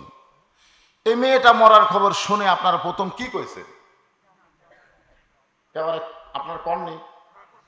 আমি এখানে এসে যখনই শুনলাম যে সভাপতি সাহেবের স্ত্রী মারা গেছে, আমি সঙ্গে সঙ্গে বললাম ইন্না লিল্লাহ ইন্না লিল্লাহ। কিন্তু আমি যে কেন কইলাম আমি তো নিজেই চিন্তা পড়ে গেলাম। আসলে কি মানুষ মরার পরে ইন্না লিল্লাহ বলা লাগবে? এইরকম কি কোনো বিধান আছে? না না না, এইরকম কি কোনো বিধান আছে যে আমার এক বাচ্চা বললো যে দুঃসংবাদ শুনলে ইন্না লিল্লাহ বলা লাগে? দুঃসংবাদ তো মানুষ মরা কি সুসংবাদ না দুঃসংবাদ? হ্যাঁ, দুঃসংবাদ। আসলে একটা গান গাই, দেখেন তো কি কিছু বুঝার পারেন নাকি? কোন বনেরই পাখি তুমি আইলা রে কোন বনে, আবার কোন বনেতে যাইতে হবে পড়ছে নাকি মনে। মিন শারিল ওয়াসওয়াসিল খান্নাস, ভিতরে শয়তান বলে চল বাড়ি যাই, চল বাড়ি যাই। আপনি যখন বাড়ির দিকে যাবেন দুই কান্তে দুই ফেরেশতা বলবে কে রে পাগলা? হ্যাঁ, কত সুন্দর কথা কোরআন থেকে বক্তারা বলতেছে। আর ওইটা না শুনতে যে বাড়ি যাচ্ছি, ওই বাড়িতে কি তুই থাকতে পারবি? তুই তো প্রত্যেকটা ধাপে ধাপে তোর হায়াতকে অতিক্রম করে তুই মৃত্যুর দিকে হাঁটতেছিস। জোরে কোন কথা ঠিক কিনা? আমি আপনি যেটাই যাই না কেন আমার হায়াত কি কমতিছে না বাড়তিছে? ছোটবেলায় একটা গান শুনতাম, এখন তো সেরকম গান হয় না। সবাই বলে বয়স বাড়ে, আমি বলি কমে রে। আপনার বলেন তো আমার বয়স বাড়তিছে না কমতিছে? মানে যে বয়স নিয়ে আমি দুনিয়াতে আইছি, আজকে একদিন আমার সেখান থেকে কমে গেল, আজকে রাত আমার হায়াত থেকে কমে গেল। প্রত্যেকটা পরতে পরতে আমাদের হায়াত কমতেছে, আমরা মৃত্যুর দিকে অগ্রসর হচ্ছি। এখন মানুষ মরাটা দুঃসংবাদ না সুসংবাদ, মুসলমান হিসেবে আমাদের জানার দরকার আছে না নাই? আল্লাহ কিন্তু কোরআনে বললেন ইজা, মানে যখন আসাবাতহুম মুসিবা, তোমাদের উপরে বিপদ আপদ মুসিবত আসবে, ক্বালু, তখন তোমরা বলবে ইন্না লিল্লাহি ওয়া ইন্না ইলাইহি রাজিউন। বিপদ আপদ মুসিবত আসলে যে আয়াত পড়ার হুকুম আল্লাহ করেছেন, আর মরে যাওয়ার পর আমরা কেন এইটা পড়ি?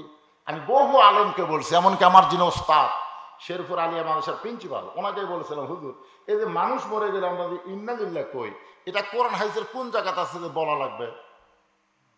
তো আমার ওস্তাদ বলতেছে একদিন পর তোর এই প্রশ্ন কেন? আমরা হইয়াহিনী পড়ে আসতেছি, সবাই পড়ে আমরাও পড়ি, এইরকম কথা বললে তো হবে না। আমরা আগে থেকে শবে বরাত পালন করে আসতেছি, এখন এসে বলতে শবে বরাতের রাত যে জাগবে ব্যবসাখানার কাটানোর চাইতেও খারাপ, ব্যবসাখানা থাকলেও নাকি আর চাইতে ভালো। এখন এসে কথা কর না কেন? এই শায়ের যারা তারা কি বলতেছে, শবে বরাতের রাতে ইবাদত করা চাইতে ব্যবসাখানায় যাওয়া ভালো। ব্যবসাখানা বোঝেন আপনারা? বোঝেন তো? নাউজুবিল্লাহ কর না কেন? পতিতালয়ে কাটানো ভালো, মসজিদে না কাটায় পতিতালয়ে কাটানো। এইবার আবার রমজান মাসে এক সাহেব হলো 26 তারিখ দিবাগত রাত জাগা বিদআত। কি বুঝতেছেন? তো সারা জীবন যেটা করে আসতেছি তার দলিল থাকা লাগবে না? এই কথা কর না কেন? দলিল থাকা লাগবে, দলিল ছাড়া কাম করলে হবে? আপনি একটা জমির দলিল আছে না নাই? কথা কয় না কেন? দলিল আছে না? দুনিয়ার একটা জমি, দুনিয়ার একটা জায়গার যদি আপনার দলিল থাকে, আর আখিরাতে আপনি জান্নাতে যাবেন, সেই জান্নাতে আমল করার দলিল থাকা লাগবে না? দলিলে বাপদাদারা করতেছে, আমরাও করতেছি। তো বাপদাদা জমি ভোগ করে আসতেছে, এখন আপনি করতেছেন। এখন এসে বলতেছে, ভাই তুই যে জমি খাচ্ছিস তোর দলিল। বেশি কথা কইস না। ওর দাদা জমিদার আসলো, ওর বাপও জমিদার আসলো, এই শালা আর জমিদার আছে, তোর দলিল নাই, জাকাতুল্লাহ। আপনি তখন কি করবেন? আমরা অনেক আমল করতেছি, হাসরের ময়দানে যদি আল্লাহ বলে আমল তো করবার, কে কইছে? দলিল কি? দলিল নাই আল্লাহ, তোর একটাও কবুল হয়নি। আমি আমার হুজুরকে বললাম, হুজুর মানুষ মরার খবর শুনে যে ইন্নালিল্লাহ আমরা পড়ি, এই পড়ার দলিল কি? কোরআনে যে দলিল পাচ্ছি, এটা হলো বিপদ আপদ মুসিবতের সময় আল্লাহ বলেছেন, ক্বালু তোমরা বলো ইন্নালিল্লাহি ওয়া ইন্না ইলাইহি রাজিউন। তা আমার হুজুর বলতেছে, বাজান এগুলো দলিল বুঝে সবাই কয়, আমিও কই। আসলে কি সবাই বললে আমরা বলবো? আমাদের জানার অধিকার আছে না? দরকার আছে। আজকে এখানে একটা জানাজা হলো দেখি তো, এ ওয়াজ আমার 38 বছর ওয়াজের জীবনে আমি কোনোদিন জানাজা করে এসে টেজত ওয়াজ করছি, আজকে প্রথম। আপনাকে কোনোদিন হয়েছে যে জানাজা করে ওয়াজ শুনছেন? কথা কন না কেন? তাহলে একটা নতুন অভিজ্ঞতা হলো না আমাদের। এই মিডিয়ার ভাইরা, এটা তোমরা ফলো করে প্রচার করবা, হুজুর মাঠে জানাজা করে তারপরে টেজে আসলো। আমি তো আমার জীবনে একটা প্রথম জিনিস পেলাম, আগে জানাজা হলো, তারপর আবার ওয়াজ হচ্ছে। বাস্তব কথাগুলো আমি আপনাদের সামনে বলতেছি ভাইজান, বহু ওয়াজ জীবনে শুনবেন, আজকে একটু মনোযোগ দিয়ে কথাগুলো শুনবেন। রাজি আছেন সবাই? তো আমাদের এক মা মারা গেল, আমাদের একজন বাবা মারা গেল, আমাদের একজন ভাই মরে গেল, আমাদের একজন বোন মরে গেল। মরার কথা শুনেই আমরা বিপদের আয়াত করলাম, ইন্নালিল্লাহ ইন্নালিল্লাহ। আসলে মুসলমান মরা বিপদ না, সুসংবাদ। এটা আমাকে জানা লাগবে তো, যে আমি তো আয়াতে কারিমা তেলাওয়াত করলাম, যারা মুসলমান হয়ে মারা যাবে তাদের কোনো ভয় নাই, তাদের কোনো চিন্তা নেই। মরার সঙ্গে সঙ্গে আল্লাহর জান্নাতের দরজা তাদের জন্য খুলে ধরা হবে। সুবহানাল্লাহ। কবরে যাইতে দেরি হবে, কিন্তু তাদের জান্নাতে ঢুকতে দেরি হবে না। এখন আপনারা বলেন, মরাটা খুশির খবর না কষ্টের খবর? তাহলে খুশির খবর শুনে এই বিপদের আয়াত আমরা কেন বললাম? অনেকেই এখন চিন্তায় পড়ে গেছেন, গোলক ধাঁধায় পড়ে গেছেন, মনে মনে ভাবতেছেন যে মরাটাই হলো সব চাইতে বড় বিপদ। আসলেই বিপদ, মরাটা হলো সবচাইতে বড় বিপদ। কার জন্য এই মরাটা হলো সবচাইতে বড় বিপদ? কার জন্য? যে নামাজ পড়েনি, যে রোজা করেনি, যে আল্লাহর কোনো হুকুম মানেনি, ওই বদমাইশের জন্য মরাটা হলো সবচাইতে বড় বিপদ। কারণ মরার সাথে সাথে ওর আযাব শুরু হবে। ধরে কোন কথা কন না কেন? আর আযাব শুরু হবে, মৃত্যুর সময় আযাব, কবরে আযাব, সব জায়গার থেকে আযাব। এই যে সুদ খাচ্ছে, ঘুষ খাচ্ছে, টাকার পাহাড় জমাইছে, কবর যাওয়ার সাথে সাথে বিষাক্ত সাপ এসে সাইজ করবে। ধরে কোন কথা ঠিক কিনা?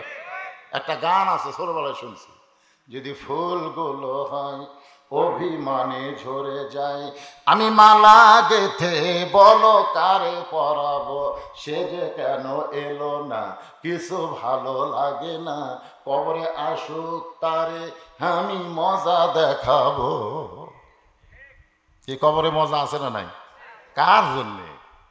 এখন যদি আপনারা বলেন হুজুর আমাকেরও জন্যে, তাহলে ইসলাম তো হিন্দুতে, এই ইসলাম তো হিন্দুতে, মুসলমান যা কাফেরও তাই। গোলেমালে আলু করলে হবে না। আজকে জান্নাতের বাগানে বসে যারা রাত জাগা শুনতেছেন, আর যাই হোক তাদের কবর কবর হবে না, আল্লাহ তাদের কবরকে জান্নাতের টুকরা বানায় দেবে। কেমনে বানায় দিবে? এমনি দিবে না, কেমনে দিবে? এইটা মুসলমানের বাচ্চা হিসেবে আমাদের জানার অধিকার আছে না? দরকার আছে না? একটু মনোযোগ দিয়ে শুনবেন, মনোযোগ দিয়ে শুনলেই বুঝতে পারবেন। কঠিন কোন সাবজেক্ট আপনাদের সামনে বলতেছে না ভাই। যাইতেই যখন হবে, বাড়ির থেকে বের হলেই বউ কান গরম করে দেয়, দেখে শোনা ওয়াজ করবেন, দেখাশোনা ওয়াজ করবেন। আমি কি দেখব? বলে দেখবেন বর্তমান সরকারের কোনো নেতা তেজত আছে কিনা, আশেপাশে পুলিশের গাড়ি র্যাবের গাড়ি আছে কিনা, এগুলাকে দেখবেন, তারপর ওয়াজ করবেন। এগুলা থাকলে ক্যালকালা ওয়াজ মারা বাড়িতে আসবেন। আমি বললাম আমি যে বাড়িতে আসতে পারবো তার গ্যারান্টি কি? বলে না, এগুলা কঠিন ওয়াজ না করলে তো পুলিশ ধরবি না, পুলিশ না ধরলেই তো আপনি চলে আসবেন। আমি বলি পুলিশ না ধরে যদি আজরাইল ধরে, যেই কইছে আজরাইল আর বউ ফোন করছে, এতদিন খালি পুলিশ ধরারই টেনশন করছি গো, আজরাইল ধরার কোনো টেনশন করিনি। আপনারা কি ধরার টেনশন করেন, পুলিশ না আজরাইল? এই ভোটের আগে আমাদের বগুড়ায় কি হলো জানেন? যারা বিএনপি করে জামাত করে এরকম পুলিশ একেবারে বাছাই করে করে ধরা শুরু করলো। তো আমার এলাকার একজন নেতা ওই জেতা অবস্থায় গোরস্থানে একটা কবর খুঁড়িছে, একটা গোরস্থানের মাঝখানে একটা কবর করে সেই কবরের নিচে খেয়াল দিছে, তার উপর কম্বল দিয়ে তার উপর ল্যাপ নিয়ে আরামসে ঘুম পাড়ে। রাত্রেবেলা বউকে মোবাইল করে, কে গো খবর কি? বউ চুম করে বলে আপনার খবর কি? বলে মাশাআল্লাহ, এমন জায়গাতে আছি পুলিশের বাপেরও ক্ষমতা নেই এ জায়গাতে আসে। বউ বলতেছে তারও ভালো থাকেনি। সন্ধ্যা থেকে এ পর্যন্ত 3 বার পুলিশ আইছিল। স্বামী বলতেছে যতই চেষ্টা করুক হামাক খুঁজে পাবি না। আসলে গোরস্থানের মধ্যে জেতা অবস্থায় শুয়ে থাকা আপনি কোন লক্ষণ ভালো মনে করেন? আপনাকে বোঝানোর জন্য বলতেছি, আজকের এই লাশ দাফন করার জন্য বোঝানোর জন্য বলতেছি। মনে করেন আল্লাহ আজরাইলকে বলতেছে যা তো পুলিশের চেহারায় ওর কাছে যা। কার চেহারায়? বর্তমানে মানুষ খালি বাংলার লোকেরা পুলিশ ধরার চিন্তা করতেছে, আজরাইল ধরার চিন্তাই করতেছে না। যা ওর কাছে পুলিশের পোশাক পরে যা। তা আজরাইল পুলিশের পোশাক পরে ওই গোরস্থানে যায়, বলতেছে কে রে ভাই? মাথা বার করে বলে এই জায়গার তো খবর কে দিল? আমি তো মনে করছিলাম গোরস্থানের নিরাপদ, আর এই জায়গার তুই পুলিশ কেমনে খবর পালি? বলে আমি তো পুলিশ না ভাই, আমি হলো আজরাইল। তখন কান দেওয়া হলো, ভাই রে, বর্তমান বাংলাদেশে পুলিশ ধরার ভয়ে আজরাইল যে ধরবে এইটা আমাকে মনেই নেই। আজকাল মা দুনিয়ার থেকে বিদায় নিল, এরপর আপনাকে মনে কি কয়? যে কোনো সময় ধরবার পারে? কথা কোন ধরবার পারে? তো কারা কারা ঈশা নামাজ পড়েননি জানা না? যারা বলতেছেন যে কোনো সময় ধরবার পারে, এই কথা বলার পরে যদি এশার নামাজ না পড়েন তাহলে আপনি মনে হয় খুব জাননেওয়ালা আছেন যে ফজর পর্যন্ত আমি বাঁচবো। ফজর পর্যন্ত বাঁচার কোনো গ্যারান্টি আছে? তাহলে এশার নামাজে পড়লেন না, ফজর আগেও মরে গেলেন, তখন আমরা হুজুরা জানাজা দিয়ে দোয়া করতেছি আল্লাহ আল্লাহ কয়তো চোখের পানি সাগর বানা, আমার রহমতের দরিয়ায় জোশ মারবে না। কারণ যার নামাজ নাই তার ঈমান নাই। যে ব্যক্তি নামাজ বাদ দিয়ে কবর আইছে ওই বেঈমান হয়ে গোরস্থানে আইছে। ধরে কোন কথা ঠিক না? আর যদি কান্দা জানাজা দিয়ে কোনো লাভ হবে না। ওই যে এশার নামাজ পড়ে ফজর আগে মারা যাইতো, ওর জানাজা না থাকলেও ওর নামাজ আদায়ের কারণে আমি আল্লাহর জান্নাত দিয়ে দিতাম। নাম দিয়েছেন গোরস্থান এবং মসজিদ। এখন বলেন গোরস্থানের সাথে মসজিদের সম্পর্ক আছে না নাই? যেখানে আছে না নাই? কি সম্পর্ক? মসজিদের সামনে নামাজ আদায় হবে, যে কোনো সময় আমাদের মৃত্যু হবে। এই মৃত্যুটা যদি মুসলমান হয়ে মরতে চায় একটু মনোযোগ দিবেন। মৃত্যু কিন্তু কঠিন বিষয় না। মরার খবর শুনলেই আমরা ইন্না লিল্লাহ পড়ি। আসলে মৃত্যুটা যদি মুসলমানের মৃত্যু হয়, ওই ব্যক্তির কবরে যাওয়ার আগে আল্লাহ তার রুহুটাকে ইল্লিন নামক জান্নাতের বাগানে রাইখা দিবে। কবরে আবার রুহুটা ফেরত দিবে। ওই রুহু তার দেহের মধ্যে ঢুকানোর পরে তাকে আবার জীবিত করা হবে। মুনকির নাকির তাকে 3টা প্রশ্ন করবে। 1 নম্বর প্রশ্ন হলো মান রব্বুকা, তোমার রবকে। যেই প্রশ্ন করবে তোমার রবকে, আপনার অনেকে বলতেছেন হুজুর প্রশ্ন করা মাত্রই উত্তর দিব আল্লাহ, প্রশ্ন করলে উত্তর দিব আল্লাহ। আপনি উত্তর দিবার পারলে উত্তর দিবেন না, উত্তর দেওয়াটা আপনার জন্য বিপদের কারণ হয়ে যাবে। কারণ যেই ব্যক্তি নামাজ নিয়ে কবরে গেছে তাকে নতুন করে রবের উত্তর দেওয়া লাগবে না। মসজিদে ঢোকার সাথে সাথেই ওই লোকটা নিয়ত করার পরেই বলেছে আলহামদুলিল্লাহি রব্বিল। রুকুতে যখন গেছে তখনই বলেছে সুবহান রাব্বিল আযীম। আবার সেজদায় যখন গেল তখন বলল সুবহান রাব্বিয়াল আলা। দুনিয়ায় এতবার রব রব করে যে দুনিয়া থেকে কবরে গেছে, তাকে রবের উত্তর নিজে দেওয়া লাগবে না, নামাজ তার পক্ষে উত্তর দিয়ে দিবে। আল্লাহ বলে মুনকির নাকির রে, যে নামাজ নিয়ে কবরের মধ্যে আইছে সে রবের উত্তর হয়ে গেছে। এখন আপনারা বলেন নামাজ ছাড়া কবরে যাবেন? মাশাআল্লাহ, একমাত্র নামাজ, একমাত্র নামাজ। ইন্না সালাতা তানহানিল ফাহশাই ওয়াল মুনকার। একমাত্র নামাজই পারে মানুষকে যাবতীয় খারাপি থেকে বাঁচাই দিতে। আজকে আমাদের সেই নামাজের দরকার আছে না নাই? আর 2 নম্বর হলো আমার দিনুকা, তোমার দিন কি? বুখারী শরীফের একটা হাদিস পড়ি, তারপরে দিন সম্পর্কে 3টা প্রশ্নের উত্তর ইন্না লিল্লাহ বিষয় নিয়ে আলোচনা হবে। মুনকির নাকির প্রশ্ন করবে আমার নবীকা, তোমার নবীকে, তারপরে প্রশ্ন করবে আমার দিনুকা, তোমার দিন কি? এই দিন সম্পর্কে যখন প্রশ্ন করবে, আল্লাহর নবী বলেছেন মা আহাদান ইয়াদখুলুল জান্নাতা ইউহিব্বু ইয়ারজি ইলা দুনিয়া ওয়া লাহু মালাল আরদি মিন শাইইন ইল্লা শাহীদুন ইয়াতামান্না আন ইয়ারজি ইলা দুনিয়া ফায়াতাল আশারা মাররাতান লিমা ইয়ারা মিনাল কারামাতি। রাওয়াহুল বুখারী কিতাবুল মাগাজি। আপনারা বলেন তো, মুয়াজ্জিন সব যখন মসজিদে আজান দেয়, এই আজান দেওয়ার সাথে সাথে মসজিদে যাওয়া শুধু বাপের জন্যই ফরজ? নামাজ আদায় করা খালি বাপের জন্যও ফরজ না ছেলের জন্যও? আমার দিনুকে খুব খেয়াল করবেন। আপনি যে এশার নামাজ মসজিদে আদায় করলেন, আলহামদুলিল্লাহ, আদায় করার পরে রাতের খাবার খাচ্ছেন না? খান কি খান না? কথা বল।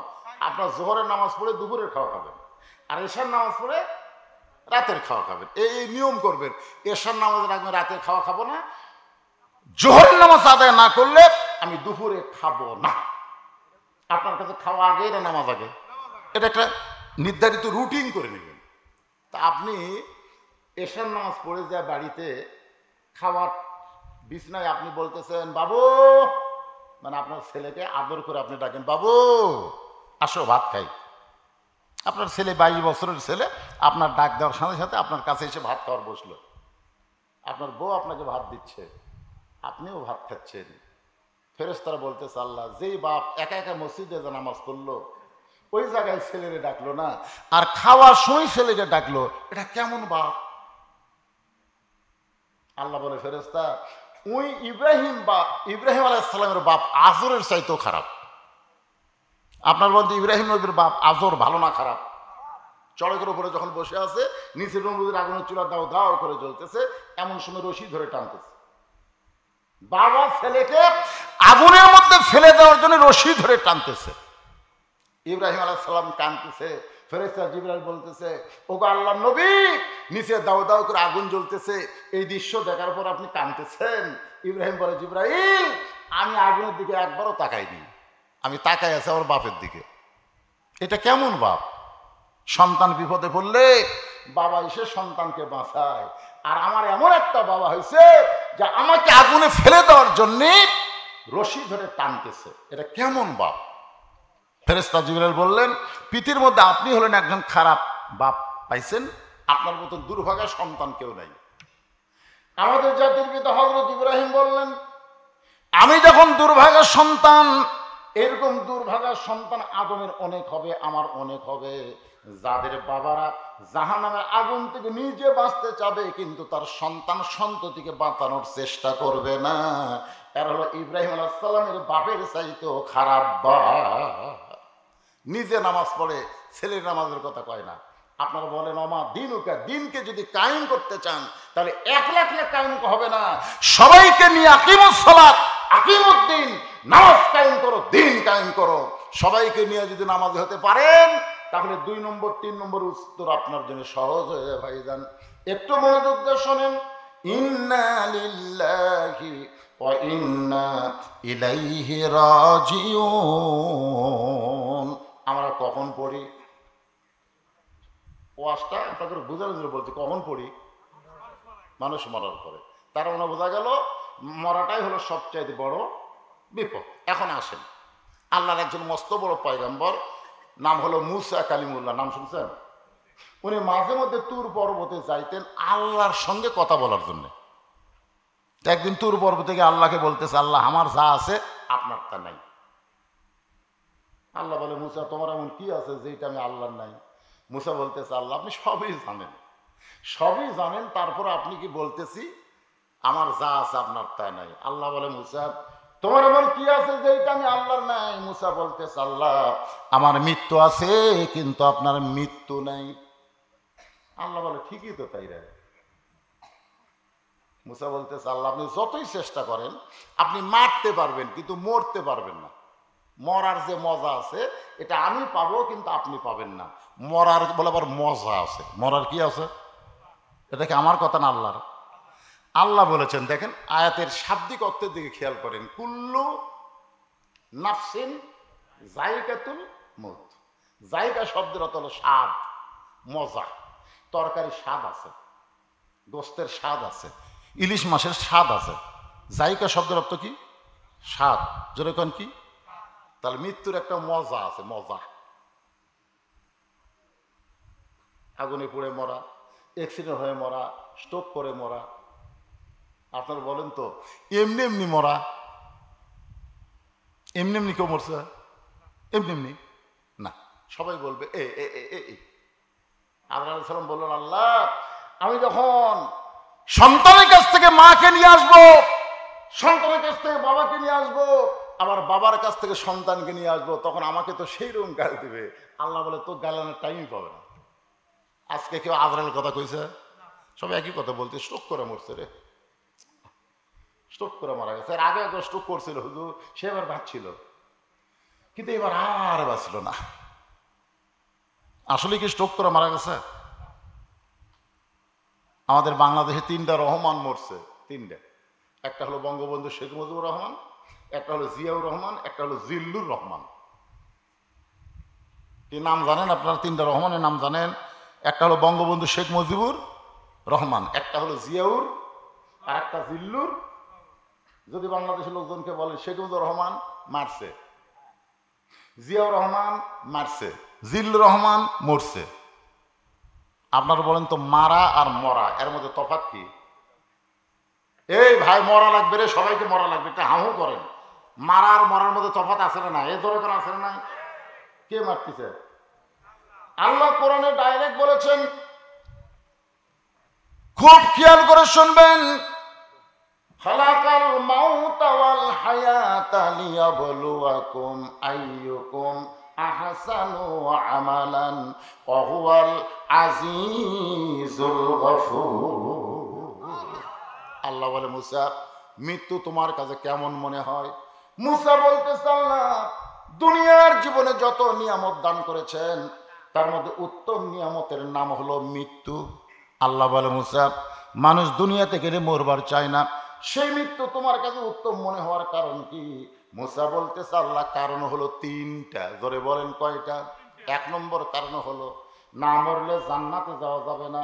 এত সুন্দর জান্নাত আপনি বানায় রাখছেন, সে জান্নাতে যদি যাওয়ার চাই, মরা ছাড়া জান্নাতে যাওয়ার কোনো রাস্তা। আমরা সকলে জান্নাত চাই কি চাই না? ভাই চাই না? এই রমজান মাসে কি দোয়া করছেন? আল্লাহুম্মা ইন্না নাসআলুকাল জান্নাতা ওয়া নাউযু বিকা মিনান নার। এ দোয়া পড়েন আপনারা? পড়েন নাই? আল্লাহুম্মা ইন্না নাসআলুকাল জান্নাতা ওয়া নাউযু বিকা মিনান নার। এর বাংলা অর্থ হলো, আল্লাহ তোমার কাছে আমরা জান্নাতকে কামনা করি, জাহান্নামের আগুন থেকে বাঁচতে চাই। এই দোয়াটা যখন করেছেন তাহলে জান্নাতে সবাই যাবেন, নিয়ত আছে না নাই? এখন যদি আল্লাহ বলে, আচ্ছা ঠিক আছে তোমাকে দোয়া কবুল করে আমি আল্লাহ তোমাকে জান্নাত দিয়ে দিলাম, যাও, তখন তো আপনারাই বলবেন, আল্লাহ জান্নাত দিলেন ঠিক হলো, যাবো কোন দরজা দিয়ে? মুসা বলেন, আল্লাহ জান্নাতে যাইতে গেলে মরা লাগবে, মরা ছাড়া জান্নাতে যাওয়া যাবে না। এখন আমি আপনাদের মিছিল করে নেব, এই জানাজা করলেন ভিতরে কোনো আফসোস থাকবে না। আমি যেই বলবো জান্নাতে যাইতে গেলে কি চাই, আপনার যাদেরকে আল্লাহ জবান দিয়েছে সবাই জবান খুলে বলবেন মরতে চাই। কি বলবেন? পারবেন না? জান্নাতে যাইতে গেলে কি চাই? যারা বলতেছেন না তারা কিন্তু বিপদে পড়বেন। বিপদে পড়ছে ঈসা আলাইহিস সালাম। কার মধ্যে পড়ছে? এই ঈসা আলাইহিস সালাম কোন জায়গায় পড়ছে? বিপদে। লাইলাতুল মিরাজে নবী যখন সমস্ত নবী রাসূল ইমামতি করলেন, ফেরেশতা জিবরাইল বললেন, হুজুর আপনি যে আজকে ইমামতি করলেন বাইতুল মুকাদ্দাসে, যে মুকাদ্দাস এখন ইহুদিরা দখল করতে চায়, ওই ঘরের মধ্যে আমাদের নবী ইমামুল আম্বিয়া ইমামুল মুরসালিন ডিগ্রি পাইছে। দরেকম সুবহানাল্লাহ। নবী বললেন, জিবরাইল এরা কারা? বলে সমস্ত নবী রাসূল। আল্লাহ রাসূল বললেন, আমি একটু দেখবার চাই। এরকম বিশাল একটা মেম্বার নিয়ে আসা হলো। জিবরাইল বললেন, হুজুর এই মেম্বার আপনি চড়ে সমস্ত নবী রাসূলকে দেখেন। আল্লাহ রাসূল সবার দিকে তাকায় আছে, সবার চেহারা দিয়ে আলো বের হচ্ছে, আলো। কিন্তু একজন নবীর চেহারা কালো। আমাদের নবী কই কে রে? সব নবীর চেহারা আলো, ওটার আবার কালো কেন? নবী ডাক দিলেন, ভাই আপনার চেহারায় কোনো আলো নাই, কালো, আপনার নাম কি? বলে আমার নাম ঈসা আলাইহিস সালাম। তাহলে সমস্ত নবীর চেহারায় আলো, আপনার চেহারা কালো, কারণ কি? ঈসা বলতেছে সমস্ত নবী রাসূল জান্নাত থেকে আপনার পিছনে নামাজ পড়তে আইছে, কিন্তু আমি জান্নাত থেকে আসতে পারি নাই। নবী বলেন, আপনি জান্নাত থেকে কেন আসতে পারলেন না? ঈসা বলতেছে, এখন পর্যন্ত আমার মৃত্যু হয় নাই, আমি জান্নাতে কেমনে যাব? এখান থেকে প্রমাণ হলো জান্নাতে যাইতে গেলে মরা। একেবারে এই সহজ কথাটা আপনার বলবেন না? বলবেন? তাহলে আমি যদি বলবো জান্নাতে যাইতে গেলে কি চাই, সবাই জবান খুলে বলবেন মরতে চাই। জান্নাতে যাইতে গেলে কি চাই? আল্লাহ, আপনি সব দেখতেছেন। আল্লাহ কে আসতে বলে, কে জোরে বলে, যাই জোরে বলবে তার মৃত্যুটা যেন জান্নাতের জন্য হয়। আর যারা আস্তে আস্তে ম্যান ম্যান করে বলবি, ওই কবরের যেদিন পিটন খায় তারপরে জান্নাতে যায়। এইবার দিকে তো গলা খাঁকারে দেন। জান্নাতে যাইতে গেলে কি চাই? আরো জোরে জোরসে বলুন। যাকে আপনারা কবরে মাটি দিলেন ওই আত্মাটা শান্তি পাচ্ছে, যাকে রে আমি আসছি, ওরা আসবি রে। কি শুনবার পাচ্ছে না? বুখারী শরীফের হাদিস সেমাল মাউতা। আপনারা মনে করতেছেন খালি আমরাই শুনি? আমাদের চাইতো মৃত্যু ব্যক্তিরা ভালো শোনে। এই যে মরতে চাই মরতে চাই মিছিল করতেছেন, আজকে গোরস্থানের রুহুগুলা সব খুশি হয়ে গেছে। যাক রে বাহ, আমরা মনে করছি আমরাই মরে দেওয়া বিপদ পড়ছি রে, ওরাও মরবার চাই। তারপরে মরাই ভালো। মরা ভালো কার জন্যে? যারা জান্নাতে যাবে। আল্লাহ বলে, মুসা মৃত্যুকে মহব্বত করার, পছন্দ করার 2 নম্বর কারণ কি? এই কারণটা আপনাদের একটু গুরুত্ব দিয়ে শোনা লাগবে। মুসা বলতেছে, আল্লাহ মৃত্যুকে পছন্দ করার 2 নম্বর কারণ হলো আমার মৃত্যুটা কেবলমাত্র আপনার জন্য আমি অক্ষ করেছি। মনোযোগ দিয়ে শুনছেন? আল্লাহ কোরআনে বলেন, অনুনাজ্জিলু মিনাল কুরআনি মা হুয়া শিফাউ ওয়া রাহমাতুল লিল মুমিনিন। মুমিনদের যাবতীয় রোগের ঔষধ হিসেবে, শিফা হিসেবে আল্লাহ কোরআন নাজিল করেছে। তা আপনি একটু মহব্বত করে দায়িত্ব নিয়ে মনোযোগ দিয়ে যদি কথাগুলো শোনেন, পেশাব লাগবে না। এদিক সেদিক মন দেন কেন? এই যে কবরের যারা গেল, পেশাব করবে, পায়খানা করবে? গোরস্থানের পাশেই জান্নাতের বাগানে কোরআনের মাহফিলে বসে আছেন, একটু মনোযোগ দিয়ে, বেশি সময় না। আমারও খেয়াল আছে বেশি রাত ওয়াজ করা যাবে না, ফজরের নামাজ আমাকে আদায় করা লাগবে। যখন ঠিক কিনা? এই জানাজার কারণে একটু দেরি হয়ে গেছে, যার কারণে আপনাদের হয়তো সামান্য একটু রাত হচ্ছে। এখন কয়টা বাজে? রাত 12:30 হয়ে গেছে। আচ্ছা, এত রাত হইতো এই খেয়ালই করিনি, এখনই শুরু করতে 12:30 বাজে গেল। যাক ভাই, একটু একটু শোনেন মনোযোগ দিয়ে। তাহলে আমরা 2 নম্বর মুসা আলাইহিস সালাম মৃত্যুকে পছন্দ করার কারণ হলো মরবো কার জন্যে? সবাই বলেন মরা তো লাগবি রে। বইয়ের জন্য মরবেন? প্রেমিকার জন্য মরবেন? নেতার জন্য মরবেন? নেতার জন্য জীবন দেব? শালা পাগলা রে, তুই মরে দে, নেতা তোর করে খোঁজ নিবি না। হ্যাঁ, একজন নেতার কথা বলতে পারেন, যেই নেতা হলেন আমাদের নেতা মুহাম্মাদুর রাসূলুল্লাহ।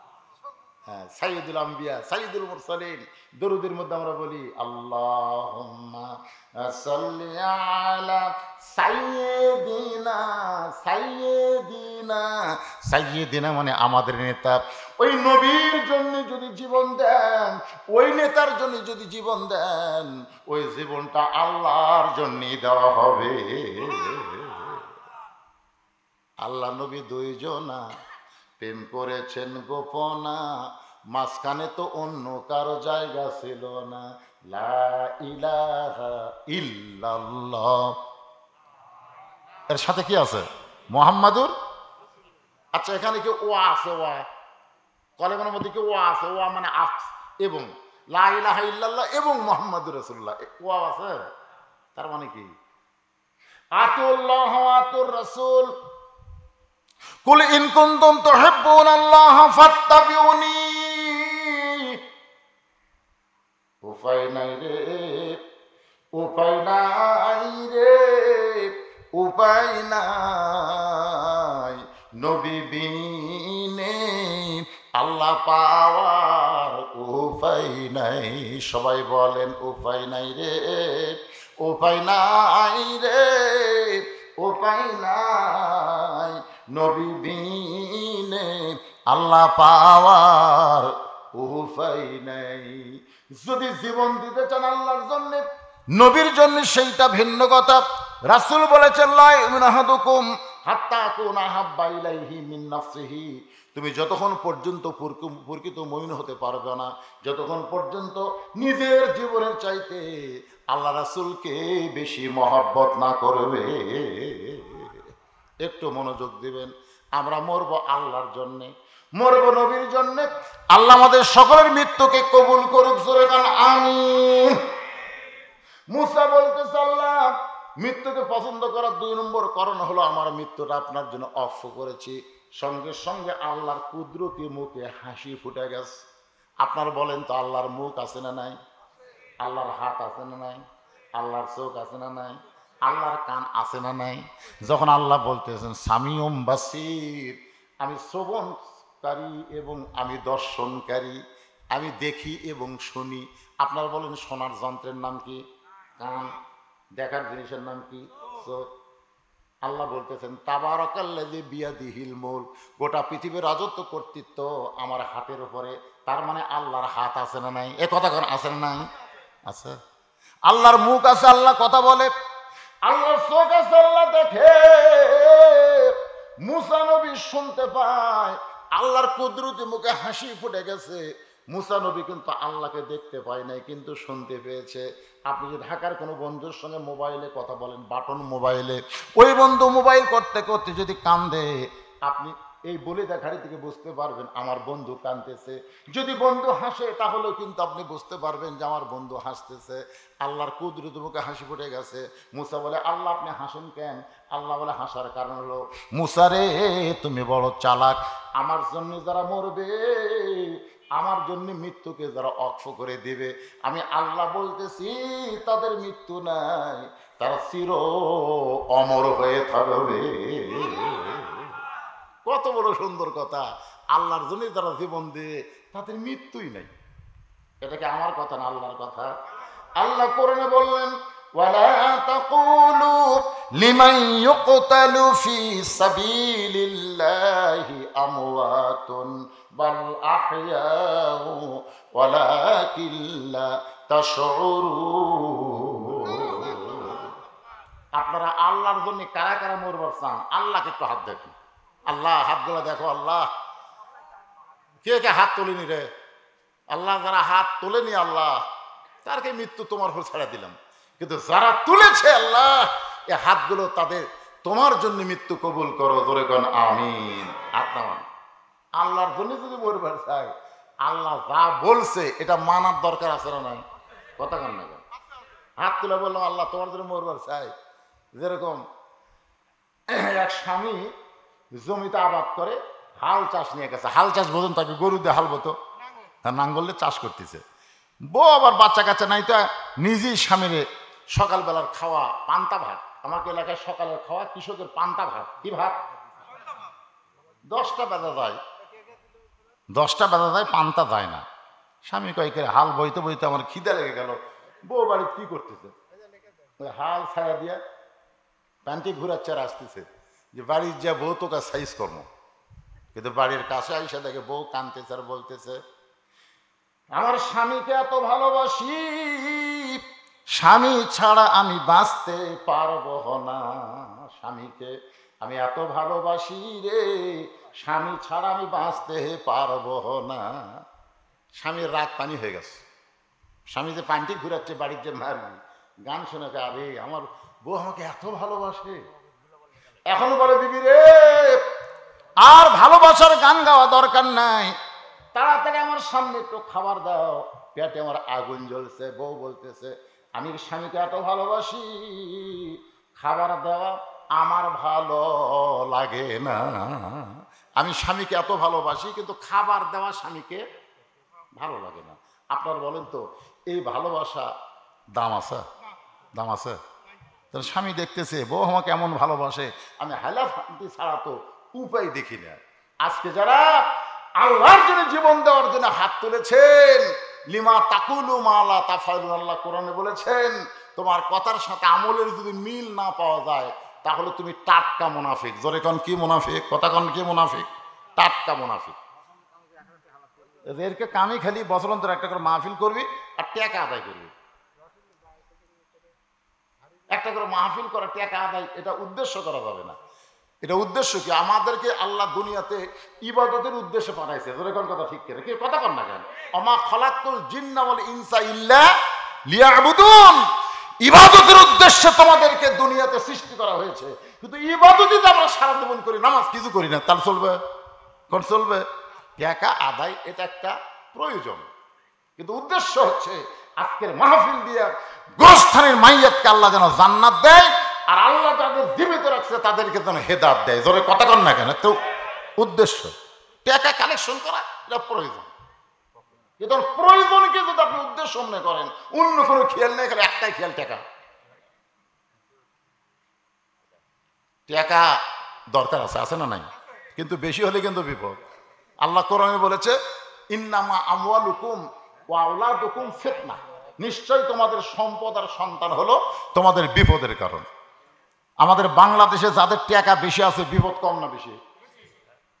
আচ্ছা হাসরে হাসরে একদিন আল্লাহ রাসূল বলেন আবু বকর আজকে সকাল থেকে সন্ধ্যা পর্যন্ত তুমি কত টাকা রোজগার করলে, কত টাকা খরচ করলে, হিসাব দাও। তাও আবু বকর বলতে হুজুর ঠিক আছে হিসাব দিচ্ছি, কারণ এখন না, এখন না একটু পরে। একটা লোহার পাত আল্লাহ মরুভূমির মধ্যে রাখলেন, আল্লাহ রাসূল রাখলেন, ওই পাতে সূর্যের তাপ পরে গরম হয়ে গেল। এখন আবু বকর বলতেছে ওই পাতের উপর চড়ে হিসাব দাও। আবু বকর রাদিয়াল্লাহু হিসাব দিয়ে দিতে একসময় বললো হুজুর আমার পায়ের তালু জ্বলে যাচ্ছে, পুড়ে যাচ্ছে, আমি তো পুরা হিসাব দিতে পারলাম না। রাসূল বললেন তাহলে নামো। মানে সকাল থেকে সন্ধ্যা পর্যন্ত কত আয় করছে, কত ব্যয় করছে, এর হিসাব চাইতেছে, একদিন হিসাবই ওর উপর দিবার পারলো না। এখন বলে ওমর তুমি হিসাব দাও। ওর ভর হিসাব দিতে দিতে 4 আনা 16 আনার 4 আনা দিতে হুজুর আর পারতেছে না, নামাজ দাও। ওসমানকে বলতে তুমি হিসাব দাও। ওসমান গুনে 16 আনার 2 আনা হিসাব দিতে কয় পায়ের তাউলা ফুরে গেল। আল্লাহ রাসূলকে নামাজ দাও। এখন আলী বলে আলী তুমি হিসাব দাও। আলী উঠে বলতে ধর কামাইও নাই খাওয়াও নাই, কামাইও নাই খাওয়াও নাই। নবী কয় নাম রে কিছু হয় না তো, কামাইও নাই খাওয়াও নাই, মানে কামাইও করেনি খায়ও না, ওর পায়ের তালা গরমও লাগে না, সোনার লাগাম না গেল। আজকে যাদের সম্পদ বেশি আছে ঠেলা কম না বেশি? এ কথা কোন হিসাব আল্লাহ পাই পাই করে হিসাব নেবে। সেই জন্য সম্পদ রহমত, সম্পদ বিপদ। আমি কমিটির ভাইদেরকে বলবো গভীর রাত হয়ে গেছে, আমি একটু আজকে একজন মা দুনিয়া থেকে চলে গেছে, ইন্না লিল্লাহ নিয়ে কথা বলতেছি, একটু মনোযোগ দা, আপনারাও শোনেন, আপনারাও শোনেন। সবাইকে হিসাব দেওয়া লাগবে, সবাইকে কবরে 3টা প্রশ্নের উত্তর দেওয়া লাগবে। ধরে কোন ঠিক কিনা? উত্তর যেন আমাদের পক্ষ থেকে আল্লাহ দেয়, এইটা কেমনি দিবে এই বিষয়ে কথাগুলো আপনাদের সামনে বলতেছি। এখন আল্লাহর জন্য জীবন দিবার গেলে আল্লাহর হুকুম আমাদের আমল করার দরকার আছে না নাই? দরকার আছে না নাই? আল্লাহর হুকুম হলো সৎ পথে চলতে হবে, সৎ কথা বলতে হবে। আল্লাহর হুকুম হচ্ছে আমাদেরকে 5 ওয়াক্ত নামাজ আদায় করা লাগবে। আল্লাহর হুকুম হলো আমাদেরকে হালাল ভক্ষণ করা লাগবে, হারাম স্পর্শ করা যাবে না। আল্লাহর হুকুম হলো মা বোনদের জন্য অকরনা ফি বুয়ুতিকুন্না ওয়ালা তাবাররাজনা তাবাররুজাল জাহিলিয়াতিল উলা। এ মেয়েরা তোমরা ঘরের মধ্যে থাকো, ঘরের বাহির তোমরা হও না। কোনো প্রয়োজনে যদি ঘরের বাহির হও তাহলে হেজাব নিয়ে, পর্দা নিয়ে হবে। ওই জাহিলি যুগের মেয়েদের মতন সাজুগুজু করে রাস্তায় বের হওয়া যাবে না। এই হুকুম কার? আরো জোরে বলেন, হুকুম কার? আমার মায়েরা শোনেন, গভীর রাত্রে আজকে এই গ্রামের একজন মাকে কবর দেওয়া হলো, তারা জানাজা হলো 11টার সময়। তাহলে 11:30, এটা কি প্রথম রাত না গভীর রাত? জোরে কোন, গভীর রাত না প্রথম রাত? আজকের যে মাকে আমরা দাফন করলাম, গভীর রাতে তাকে দাফন করা হলো। গভীর রাত্রে দাফন হয়েছে মা ফাতেমার। দাফনের কাজে কোনো মানুষ তার সঙ্গে ছিল না। একজন ব্যক্তি তাকে কাঁধে করে নিয়ে জান্নাতুল বাকির মধ্যে দাফন করে। আল্লাহর কাছে বলতেছে, আল্লাহ, ফাতেমার জীবনে কোনো সুখ ছিল না, দুনিয়ার জীবনে এসে শান্তি পায় নাই, কবরের জীবনে তাকে একটু শান্তি দিও আল্লাহ, ফাতেমাকে তুমি কবুল করে নাও। এই দোয়া করার সঙ্গে সঙ্গে আলী তাকায় দেখে সামনে কয়েকটা পুরাতন কবর দেখা যায়। এইমাত্র ফাতেমার কবর দিল, সেই ফাতেমার কবর আর দেখা যায় না। আলী গোটা জান্নাতুল বাকির মধ্যে দৌড়ায় আর বলে, ফাতেমার কবর এখনই কবর দিলাম, সেই কবরটা কোথায় গেল? আল্লাহ ডাক দিল, আলী রে, তুমি যতই দৌড়াও ফাতেমার কবর তুমি দেখতে পাবা না। তুমি নিজেই দাফন করে তোমার কাছে কবর হারিয়ে গেল। শুনে নাও, ফাতেমা পর্দানিশী, আমি আল্লাহ জহুরা ডিগ্রি দিয়া ফাতেমার কবরটাকে কিয়ামত পর্যন্ত পর্দা করে দিয়েছি। তাহলে পর্দা মানে কার হুকুম? এটা জীবিত অবস্থায়, মরার পর? আপনাকে এলাকায় মেয়ে মানুষ মরে গেলে কয় কাপড় দেয়? হ্যাঁ, আজকে যে কাফন পরান হয়নি, কয় কাপড়? আচ্ছা, মরার পরে যদি মেয়েকে 5 কাপড় দেওয়া হয়, আচ্ছা মেয়ে মানুষের খাট নিয়ে আবার কি দিয়ে ঢাকে? চাদর দিয়ে ঢাকে না? তো 5 কাপড় দেওয়ার পরেও আবার খাট নিয়ে কেন ঢাকলেন? কথা কয় না। পর্দা। তার মানে বোঝা গেল মেয়ে মানুষের শুধু 5 কাপড় দিয়ে হয় না, তার লাশটা পর্যন্ত ঢাকা থাকা লাগে পর্দা। তো মরার পরে যদি এত পর্দা করা লাগে, বাঁচা অবস্থায় পর্দা কম না বেশি? মরার পরে শয়তানি নিয়ত করে কেউ তাকায়? এ কথা কন না, কারণ একটা মহিলা মারা গেলে তার ভিতরে শয়তানি নিয়তে কেউ তাকায়? তো কেউ শয়তানি নিয়তে তাকাবে না। ওই সময় যদি 5 কাপড় দিয়া লাশটা চাদর দিয়ে ঢাকা রাখা লাগে, আর জীবিত অবস্থায় যুবতী মেয়েদেরকে সবাই শয়তানি চোখে তাকায়, ওই সময় মেয়েদেরকে কয়টা কাপড় পরা লাগবে? ইসলামের নিয়ম আছে না নাই? ধরে কোন আছে না? কথা বল না কেন? কার হুকুম? আমি মা বোনদের জন্য বলতেছি, আপনাদের আল্লাহর হুকুম, পর্দা যদি ঠিক মতো আমল না করেন, 5 কাপড় না 50 কাপড় দিয়েও যদি কবরে নামানো হয়, কোনো লাভ হবে না। জোরে কোন কথা ঠিক কিনা? আমলের সম্পর্ক জীবিত অবস্থায়, মরার পরে। আমলের সম্পর্ক কার সাথে? জীবিত অবস্থায় আল্লাহর সাথে। আমার মায়েদের কথা বলে, এখন ওই যুবকদের বলবো, বাজান, আল্লাহর জন্য যারা জীবন দেব, আল্লাহর হুকুম মানতে হবে। আল্লাহর হুকুম হলো 5 ওয়াক্ত নামাজ। আল্লাহর জন্য জীবন দেওয়া মানে বাতিলের বিরুদ্ধে লড়াই করা লাগবে। যেমন ফিলিস্তিনের মুসলমান আল্লাহর জন্য জীবন দিচ্ছে। আল্লাহর জন্য জীবন যারা দিবে তাদের মৃত্যু হবে না। আল্লাহর জীবন দেওয়া আল্লাহ থেকে চিরস্থায়ী অমরত্ব দান করে দিবে। আল্লাহ বলে, মুসা, মৃত্যুকে পছন্দ করার 3 নম্বর কারণ কি? মুসা বলতেছে, আল্লাহ মৃত্যুকে পছন্দ করার 3 নম্বর কারণ, এটা বলি শেষ রে ভাই, এটা বলি না, এটা বলি ইন্না লিল্লাহির ওয়াজ শেষ। একটু মনোযোগ দেন, আমি একটা গান গাইতো, দেখেন বুঝতে পারেন নাকি। চলতে পথে 2 দিন থামিলাম, যাবার কালে একজন আরো দেখা না পাইলাম। ও আমার সাদের মালা যাই রে ছিঁড়ে, রইব না আর বেশি দিন তোদের মাজারে। যিনি যে মাইয়াত মারা গেল, তার সন্তান আছে না নাই? স্বামী আছে না নাই? তারা হয়তো বাপ মাও থাকতে পারে। বাপ মা আছে জীবিত না মারা গেছে? যাই হোক, বাপ মা মারা গেছে, তার সন্তান আছে, স্বামী আছে, ভাই আছে, আছে না নাই? আপনারা বলেন তো, সাথে কে গেছে? চলতে পথে দেখেন, মুসা আলাইহিস সালাম মৃত্যুকে পছন্দ করার 3 নম্বর কারণ বলতেছি। কারণ বলার আগে একটা গান গাইলাম, একটু বোঝার জন্য, সহজ করার জন্য। চলতে পথে আমরা কয়দিন? এ ভাই, দুনিয়ার জীবন কিন্তু আখিরাতের তুলনায় 2 দিনের বেশি না। মাস্তানি মারতেছেন কি হনুরে? কিছুই না। যাবার কালে একজন আরো দেখা না পাইলাম, সহায় সম্পত্তি সব থুয়ে আজকে অন্ধকার কবরে চলে গেছে। তার হয়তো কানের দুল, নাকের ফুল, অনেক সোনা দানা টাকা পয়সা থাকতে পারে, কিন্তু কিছুই নিয়ে যাওয়ার পারে নাই, খালি হাতে ফকির হয়ে অন্ধকার কবরে চলে গেছে। ঠিক কিনা বলেন? এখন গানটা খেয়াল করেন, কিন্তু যেদিন ডাক পড়িবে, জানি না তো এই জন্য বলা হচ্ছে কিন্তু যেদিন ডাক পড়িবে কবর মাঝে যাইতে, জোগাড় কিছু করছো বন্ধু তার মাঝে বিছাইতে। যে কোনো সময় আমাদের ডাক পড়বে। ঠিক কিনা বলেন? এখানে বলা হচ্ছে কিন্তু যেদিন মানে কোন দিন, তারিখ নেই। তাহলে তারিখবিহীন মৃত্যুর তারিখ, জানাবিহীন মৃত্যুর তারিখ যদি আমাদের সকলের সামনে না পিছনে, জোরে বলেন ভাই, সামনে না পিছনে? সামনে, পিছনে না। মৃত্যুকে পিছনে ফেলে কেউ সামনে যাওয়ার ক্ষমতা কারো নাই। তাহলে সবার সামনে মৃত্যু আছে, যে কোনো সময় মৃত্যু হবে। আজকে গোরস্থান এবং মসজিদ এই দুইটার উন্নয়নের জন্য মাহফিল। আমি আপনাদের বলবো, এই বলিদা ঘাটির যারা আছেন তারা তো দিবেনই, আর বাহিরে যারা আছেন তাদের কাছে একটু রুমাল গামছা যাবে, আল্লাহর রাস্তে আপনারা দান করবেন ভাই, আল্লাহর রাস্তে। মনে করবেন এটাই আপনার কবরের একটা পাথেয় হয়ে যাবে, এইটাই আপনার কবরে আপনার জন্য একটা পাথেয় হবে। কিন্তু যেদিন ডাক পাড়িবে কবর মাঝে যাইতে, জোগাড় কিছু করছো বন্ধু তার মাঝে বিছাইতে। আজকে যে দানটা আপনাদের কবরের যেন পাথেয় হয়ে যায়। এই মাহফিল কমিটির সভাপতি থেকে শুরু করে গোরস্থানের সভাপতি, সেক্রেটারি, কেশিয়ার যারা আছেন সবাইকে বলবো, আল্লাহর রাস্তে এই যে মাইয়াতকে নিয়ে টেনশন করেছে। আমি বাজে মধ্যে জিজ্ঞেস করলাম মাহফিলের খবর কি, বলে হুজুর যেখানে মারা গেছে ওখানে লোকজন বেশি, মাহফিলে নাই। এই একটা টেনশন করতে করতে আপনাকে রাত আজকে চলে গেছে। অনেক সময় এখনো যারা দান করেননি, দান করতে পারেন নাই, সময় পান না, আমি তাদেরকে বলবো মোনাজাতের আগে যে যা পারবেন আল্লাহর রাস্তে কবরের পাথর হিসাবে আল্লাহর রাস্তে দান করবেন। বিশ্বাস করবেন আপনার দানটাই আপনার কাজে আসবে। যেগুলো রেখে চলে গেছে আজকে যে মা কবরে, কোনো কাজে আসবে না। আর যেইটা দান করবেন ওইটাই আপনার জান্নাতের পাথেয় হবে। আসেন, আল্লাহর কোন বান্দা, এই গোরস্থানে কি লাগবে, মসজিদের কি লাগবে আপনারাই ভালো জানেন। এই জন্য জোর করে না চাইয়া খুশি মনে আল্লাহর রাস্তে, মাশাআল্লাহ কি নাম বাপ জানেন, হাফিজুর রহমান আল্লাহ প্রথম বসে সুন্দরভাবে বক্তার কথাগুলো শুনে সর্বপ্রথম 1000 টাকা নগদে করছে দান।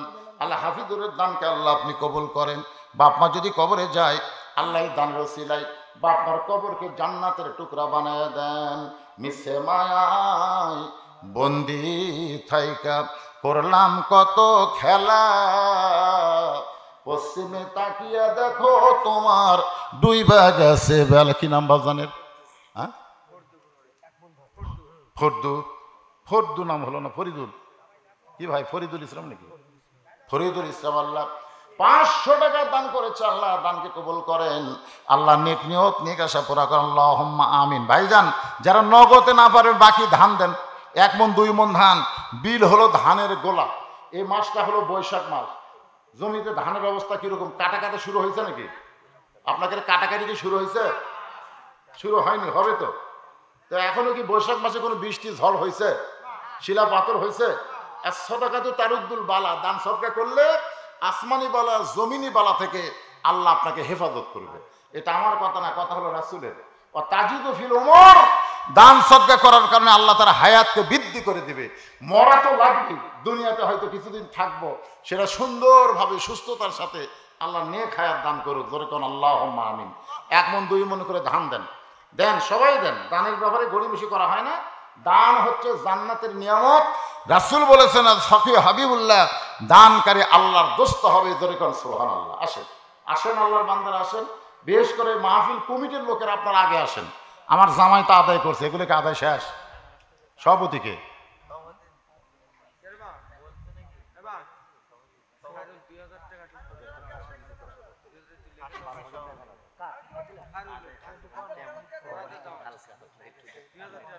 তো বলতেছি তো, সে দেওয়া লাগবে না।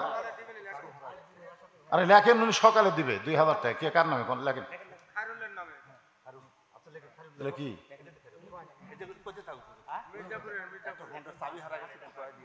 মোটর সাইকেল একটা চাবি হেরে গেছে, মোটর সাইকেল হারায়নি, আব্দুল হামিদ চাবি হারাচ্ছে। কেউ যদি চাবিটা পান দয়া করে এখানে বুঝাই দিবেন ইনশাআল্লাহ। আব্দুল হামিদ 1 মণ ধান আল্লাহ রাস্তায় দান করেছে। আল্লাহ দানকে কবুল করেন। আরিফুল ইসলাম আরিফ সাং মির্জাপুর 1000 টাকা দান করেছে। আরিফুল ইসলামের দানকে আল্লাহ আপনি কবুল করেন। ইউনুস আলী হরিণা গ্রামের 10,000 টাকা। ইউনুস আলী কে হয় আপনাকে রে? 10,000 টাকা দিল,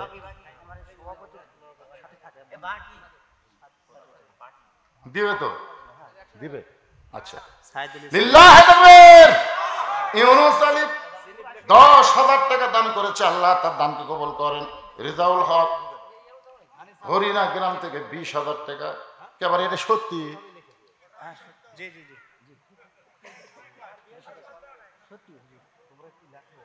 রেজাউল হক গ্রাম হরিণা 20,000 টাকা দিবি? প্রতি বছরই দেয়, মাশাআল্লাহ। আমি মনে করতেছি ব্যক্তি আছে নাকি? না না, একটু দেখতে কেমন লাগে, যে গ্রামের লোক না। হরিণা তো পার্শ্ববর্তী গ্রাম, হরিণা আমি আগে আসতাম 12 বার। আর রেজাউল হক আল্লাহ 20,000 টাকা দান করেছে, আল্লাহ তার দানকে কবুল করেন। আল্লাহ নেক নিয়ত নিকাশা পড়া করেন। রওশন আলী কলম গ্রামের নগদ 1,000 টাকা দান করেছে। রওশন আলীর দানকে আল্লাহ আপনি কবুল করেন, আল্লাহুম্মা আমিন। আনিসুর রহমান 20,000 টাকা ধরে বলেন মারহাবা। এর বাড়ি কুটি? আচ্ছা আচ্ছা, মাশাআল্লাহ। মাহফিলের সার্বিক দায়িত্ব আনিসুর রহমান 20,000 টাকা দান করছে, আল্লাহ কবুল করেন। আব্দুল কাদের মির্জাপুর থেকে 1 মণ ধান দান করছে, আল্লাহ কবুল করেন। তোরাব মেম্বার কলম গ্রাম থেকে নগদ 1,000 টাকা দান করেছে, আল্লাহ দানকে কবুল করেন। নাম হলো ফকরম আলী, কলম গ্রাম থেকে 500 টাকা নগদ দান করেছে, আল্লাহ কবুল করেন। কাজল মাস্টার 1,000 টাকা দান করেছে কলম গ্রাম, আল্লাহ নগদে দানকে আল্লাহ আপনি কবুল করেন। আব্দুল লতিফ ফেলাল মাস্টার 10 বস্তা সিমেন্ট দান করেছে। সিমেন্ট কি জন্য দরকার? মসজিদ দরকার, মসজিদের জন্য 10 বস্তা সিমেন্ট দান করেছে। সামারি গ্রামের আব্দুল লতিফ, আল্লাহ দানকে আল্লাহ আপনি কবুল করেন, আল্লাহুম্মা আমিন। কোনটা? লতিফ ডাক্তার নাকি? না, লতিফ হেলাল। ও আচ্ছা আচ্ছা, আপন ভাই। তো সামারি বাড়ি? ও সামারি থাকা। মজিব ইসলাম জুয়েল, সজিব ইসলাম জুয়েল উপজেলার ভাইস চেয়ারম্যান পদপ্রার্থী, নগদ 2,000 টাকা দান করছে, আল্লাহ তার দানকে কবুল করেন, আল্লাহুম্মা আমিন। ইউসুফ পরামানিক দেবত্রকে 1 মণ ধান, আল্লাহ দানকে কবুল করেন। সাইদুল ইসলাম 2,000 টাকা। বাবার নাম সাদেক, দোয়া চাইছে, বাবার জন্য দোয়া চায়। মারা গেছে বাবা, আল্লাহ বাবার কবরকে জান্নাতের টুকরা বানায় দেন, আল্লাহুম্মা আমিন। কবুল করো, কবুল করো। আব্দুল মান্নান 20 কেজি রসুন দান করেছে, আব্দুল মান্নানের দানকে আল্লাহ আপনি কবুল করেন। নাম হলো মহিরুল ইসলাম ফরহাদ জামাই, এই গ্রামের জামাই। বাকি 2,000 টাকা দান করেছে, আল্লাহ তার দানকে কবুল করেন, আল্লাহুম্মা আমিন। সাকিব 1 বস্তা সিমেন্ট দান করেছে, আল্লাহ দানকে কবুল করেন, আল্লাহুম্মা আমিন। খায়রুল ইসলাম, তাই না, এই জামাই 2,000 টাকা দান করেছে, আল্লাহ তার দানকে কবুল করেন, আল্লাহুম্মা আমিন। আমার মা বোনদের কাছে যাবেন, আমার মা বোন আল্লাহর রাস্তায় দান করবেন। ইসলামের সর্বপ্রথম মেয়েরাই বেশি দান করেছে, যার দানে ইসলাম পরিপূর্ণ রূপ নিয়েছে, তার নাম হলো খাদিজাতুল কুবরা। সুবহানাল্লাহ বলেন। সবচেয়ে বেশি দান করছে মা খাদিজা ইসলামের জন্য। আল্লাহ কামাল হোসেন 5,000 টাকা বাকিতে দান করেছে, আল্লাহ কামাল হোসেনের দানকে আল্লাহ আপনি কবুল করেন, আল্লাহুম্মা আমিন।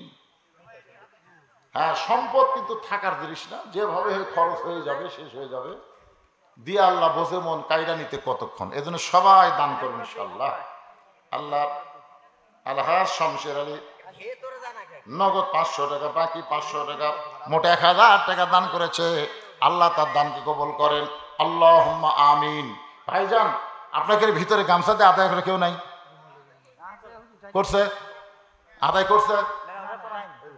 ও, আপনারাই ভিতর থেকে ওঠেন। এনাকে হয়তো 10, 20, 50, 100 টাকা দিবে, অনেকে আসে না, উপর আসে না, স্মরণ করে। অনেকে কেজিটা দান করতে স্মরণ করে, ওদের কাছে গামছা গেলে ওরা পকেট থেকে বের করে দেয়, এমন ভাবে দেয় কেউ যেন বুঝবার না পারে। এই জন্যে অনেকেই চায় না যে টেজে এসে দেই, আবার দ্বিতীয় সরম পায় অল্প দান কেমনে আসে। এই জন্যে আপনারা একটু তাদের কাছে যান, বিশেষ করে মা বোনদের বসার ব্যবস্থা যদি করে থাকেন ওখানে একটু যাবেন। আমার মায়েরা ফাতেমার সঙ্গে আল্লাহ যেন কবুল করে, খাদিজার সঙ্গে আল্লাহ যেন কবুল করে, মায়েশার সঙ্গে আল্লাহ যেন কবুল করে। আমার মায়েদের বাবা মা যাদের কবরের কাছে, বাপার মন হলো অত্যন্ত নরম। আনোয়ারা আল্লাহ 500 টাকা দান করছে, আনোয়ারার দানকে আল্লাহ আপনি কবুল করেন, আল্লাহুম্মা আমিন। আপনাকে কমিটি সবাই দিশাই দেয়, আপনাকে সবাই দিশা যা, আলহামদুলিল্লাহ। দিয়া যদি থাকে আল্লাহ আইয়ুব সর্দার মির্জাপুরে 1 মণ ধান, আইয়ুব সর্দারের দানকে আল্লাহ আপনি কবুল করেন। নাম হলো হযরত আলী বলিদাঘাট, 1000 টাকা দান করেছে, আল্লাহ তার দানকে কবুল করেন। ওমর আলী 1000 টাকা 1 মণ ধান, আল্লাহ দানকে কবুল করেন। আল্লাহুম্মা আমিন। কবুল করো মোদের কামনা, দানকারীকে দিবেন জান্নাত, আল্লাহ নিরাশ করেন না। একটু জিকির করেন লা ইলাহা ইল্লাল্লাহ, লা ইলাহা ইল্লাল্লাহ, লা ইলাহা। মোজাহার সরকার বলিদাঘাটি 1 মণ ধান দান করেছে, আল্লাহ মোজাহার সরকারের দানকে আল্লাহ আপনি কবুল করেন। মাজেদা 500 টাকা বাকি দান করেছে, আল্লাহ দানকে কবুল করেন। আল্লাহুম্মা আমিন। নাম হলো আব্দুল মান্নান, 500 টাকা বাকি দান করেছে, আল্লাহ দানকে কবুল করেন। আল্লাহুম্মা আমিন। এগুলোর কিন্তু গ্রামের নামও নাই, বাপের নামও নাই, খালি চিনেন আপনার আব্দুল মান্নান? চিনেন? ও, এটা গ্রামের নাম, চিনেন তো? আচ্ছা, আপনাদের জন্য কিন্তু তাবারকের ব্যবস্থা আছে। এই তাবারক পার্টিরা নিয়ে আসো। হ্যাঁ, জনগণ মনে করতেছে খালি খালি ওয়াজ। হ্যাঁ, তাবারকের ব্যবস্থা আছে, যতই মানুষ মারা যাক তারপরে এদের মনের মধ্যে এত কষ্ট নাই যে আপনাদেরকে খালি খালি ফেরত দেবে। বলতে তো পারে ভাই আজকে একটা মা মারা গেছে এই জন্য তাবারকের ব্যবস্থা করা যায়নি। ভাই না, খাসি দিয়া তাবারক, খাসি দিয়ে। হ্যাঁ, মাশাআল্লাহ। না, মোনাজাতের মধ্যে লাগবে না, মোনাজাতের পরে আপনারা একটু সাইজে বসবেন, আমার আদায়ের ভিতর দিয়েই। আল্লাহ তোমার একজন বান্দা জব্বার নগদে 500 টাকা দান করেছে, আল্লাহ তার দানকে কবুল করেন। মোহাম্মদ সিরাজ হরিনা 10 কেজি ধান দান করেছে, আল্লাহ সিরাজের দানকে আল্লাহ আপনি কবুল করেন। আল্লাহুম্মা আমিন। নাম হলো মোহাম্মদ নাফিল, 500 টাকা দান করেছে, আল্লাহ দানকে কবুল করেন। আল্লাহুম্মা আমিন। নজিবরের ভাগ্নে 500 টাকা দান করছে, আল্লাহ দান কবুল করেন। এগুলো সব বাকি না, নগদ। বাকিটা লিখবেন, নগদটাও লিখবেন, তাহলে আপনাকে আদায় করতে সুবিধা হবে। হ্যাঁ, সিমেন্ট যারা দিবেন, সিমেন্ট লাগবে। যদি মনে করেন যে আল্লাহর ঘরের জন্য সিমেন্ট দেবো, আল্লাহর ঘর দুনিয়াতে যে তৈরি করে আল্লাহ তাকে জান্নাতে একটা ঘর বানায় দেয়। মা বোনদের মধ্যে যাবেন আদায় করতে, আমার মায়েরাও দান করবে। আগামী জুমার দিনে জুমার নামাজে আজান দেওয়ার সঙ্গে সঙ্গে যেই মুসল্লি মসজিদের মধ্যে পা দেবে তাকে জিজ্ঞাসা করলেই জানতে পারবে এত বড় জান্নাত আল্লাহর বান্দারা কেমনে দেখবে। মনে আছে না? ভুলে গেছেন? ভুলে গেছেন? হ্যাঁ, যে জিবরাইল দেখলো দুনিয়ার 1 বছরে কয় আনা দেখছে? 1 আনা। আর 16 আনা জান্নাত বান্দারা দেখবে কেমনে? ফেরেশতা জিবরাইল মনের মধ্যে প্রশ্ন, 600 ফাঁকা জিবরাইল দিয়ে 1 বছরে যদি 1 আনা দেখি তাহলে 16 আনা জান্নাতে হেঁটে হেঁটে বান্দারা কেমনে দেখবে? এই নিয়ে তার মনের মধ্যে যখন দ্বন্দ্ব, দেখবে যদি জানবার চাও আগামী জুমার দিনে আজান দেওয়ার সঙ্গে সঙ্গে যেই মুসল্লি মসজিদে পা দিবে তাকে জিজ্ঞাসা করলেই জানতে পারবে এত বড় জান্নাত আল্লাহর বান্দারা কেমনে দেখবে। ভুলে গেছেন? আমাকে জান্নাত আছে না নাই? ছোট না বড়? কত বড়? হ্যাঁ, ভাইজান সেই জান্নাতের মালিক হবেন। আপনার মনে করতে যে হেলিকপ্টার নাই, লাগবে না, রকেট লাগবে না, বিমান লাগবে না। আল্লাহ তাআলা একটা শক্তিশালী, যালিকা ফাদলুল্লাহ ইউতি মান ইয়াশা আল্লাহু যুল ফাদলিল আযীম। যখন বললেন আমার হুদহুদ পাখি কোথায়, বহু ঘটনা, সুলাইমানের ঘটনা, আমি ঘটনা বলতেছি না। এক সময় সুলাইমান নবী বললেন, হাজার হাজার মাইল দূরে বিলকিস রানীর সিংহাসন আমার রাজ দরবারে কে হাজির করে দিবা?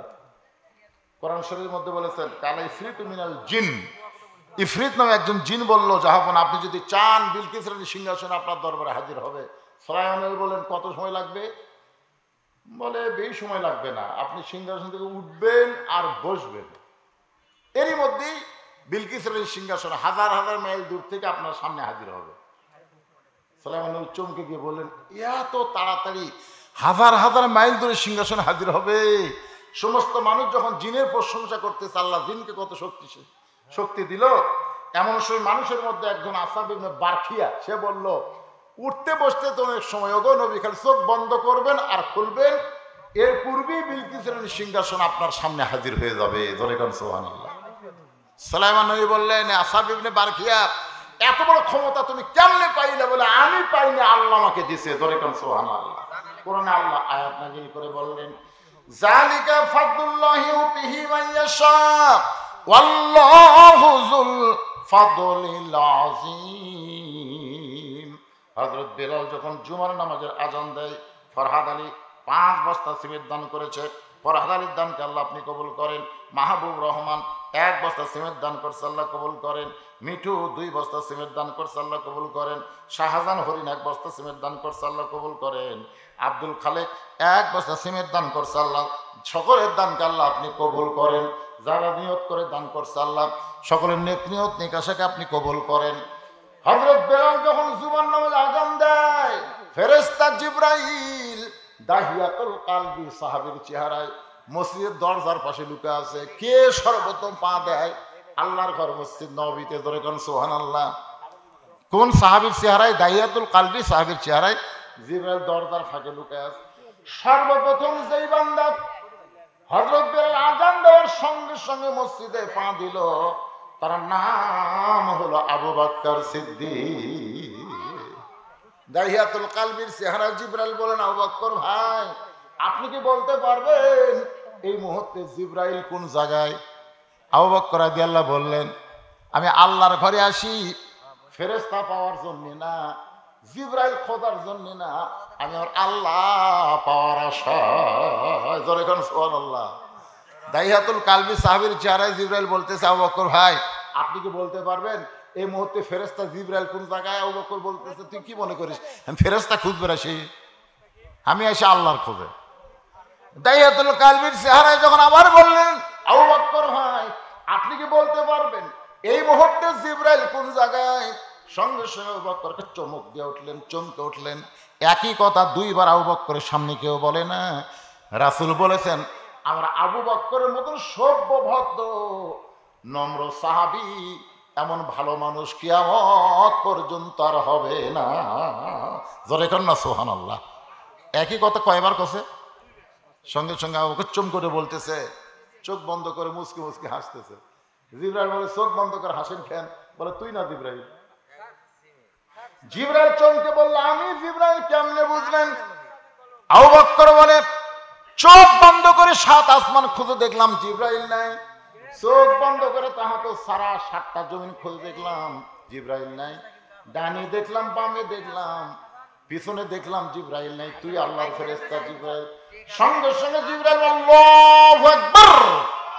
আল্লাহ বলে, জিবরাইল তাকবীর দিলা কেন? জিবরাইল বলতেছে, আল্লাহ চোখ বন্ধ করার সঙ্গে সঙ্গে 7 আসমান 7 জমিন যে খুঁজে পায়, তার জন্য জান্নাত দেখা কোনো ব্যাপার না। জোরে কর না সুবহানাল্লাহ। এই ক্ষমতা আল্লাহ মানুষকে দিয়েছে, ফেরেশতাকে দেয়নি। আল ইনসানু আশরাফুল মাখলুকাত। সন্তানের মা, আব্দুল মান্নানের মা 1 বস্তা সিমেন্ট দান করেছে, আল্লাহ দানকে কবুল করেন। মুস্তাকিম 500 টাকা দোয়া চাইছে। সানোয়ারের স্ত্রী 1 বস্তা সিমেন্ট দান করেছে, আল্লাহ কবুল করেন। মুস্তাকিম 500 টাকা দোয়া চাইছে, আল্লাহ কবুল করেন। নাম হলো রাশেদ, একজন মা আমার 1 বস্তা সিমেন্ট দান করছে। ফয়সাল 1 বস্তা সিমেন্ট দান করছে, আল্লাহ কবুল করেন। জসিম আলী 1000 টাকা বাকিতে দান করেছে, আল্লাহ সকলের দানকে আল্লাহ আপনি কবুল করেন।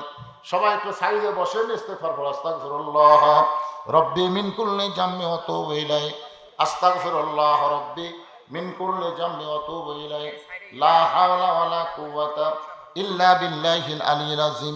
আল্লাহুম্মা সাল্লি আলা মুহাম্মাদ ওয়া আলা আলি মুহাম্মাদ কামা সাল্লাইতা আলা ইব্রাহিম ওয়া আলা আলি ইব্রাহিম ইন্নাকা হামিদুম মাজিদ। আল্লাহুম্মা বারিক আলা মুহাম্মাদ ওয়া আলা আলি মুহাম্মাদ কামা বারাকতা আলা ইব্রাহিম ওয়া আলা আলি ইব্রাহিম ইন্নাকা হামিদুম মাজিদ। ভাইজান, আপনাদের সিংড়াতে কিছু কিছু মাহফিলে মোনাজাতের আগে তবরক দেয়। আমি আজকে বলতেছি, মোনাজাতের দাম বেশি না তবরকের দাম বেশি? আবার অনেক সময় মোনাজাত চলাকালীন তবরক দেয়। আমরা যখন হাত তুলি, খুব খেয়াল করবেন, আমরা কিন্তু জাত তার কাছে হাত তুলি না, আমরা হাত পাতাইছি কার কাছে? আপনারা বলেন তো, তার সব কিছু দেওয়ার ক্ষমতা আছে না নাই?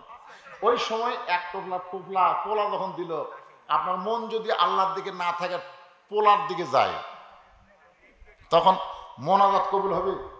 এখন হবে? মোনাজাত হলো সবচাইতে দামি গুরুত্বপূর্ণ ইবাদত, আর দোয়া মুখল ইবাদাহ। দোয়া হচ্ছে সমস্ত ইবাদতের মাথা। আপনার যে হাত তোলে মোনাজাত করে কি তুই মুই একটা জিনিস, কার কাছে হাত তুলছেন এইটা খেয়াল করবেন। আর এরই মধ্যে তবারক দিলে যদি ওইদিকে মন যায় কি হবে? এই জন্যে মোনাজাতের পরে আপনাকে হইচই করবেন, একজন কি 2 টোপলা নেবেন, 1 টোপলা করে নেবেন, তার মধ্যে তাবার রূপ মানে কি বরকতের খাবার। মানুষ মারা গেলে কি বলতে হবে দয়া করে জানাবেন। মানুষ মারা গেলে কি বলতে হবে? যেটা বলতেছেন সেটাই বলবে। আবার নতুন করে কি বলে ফেতনা শুরু করবেন?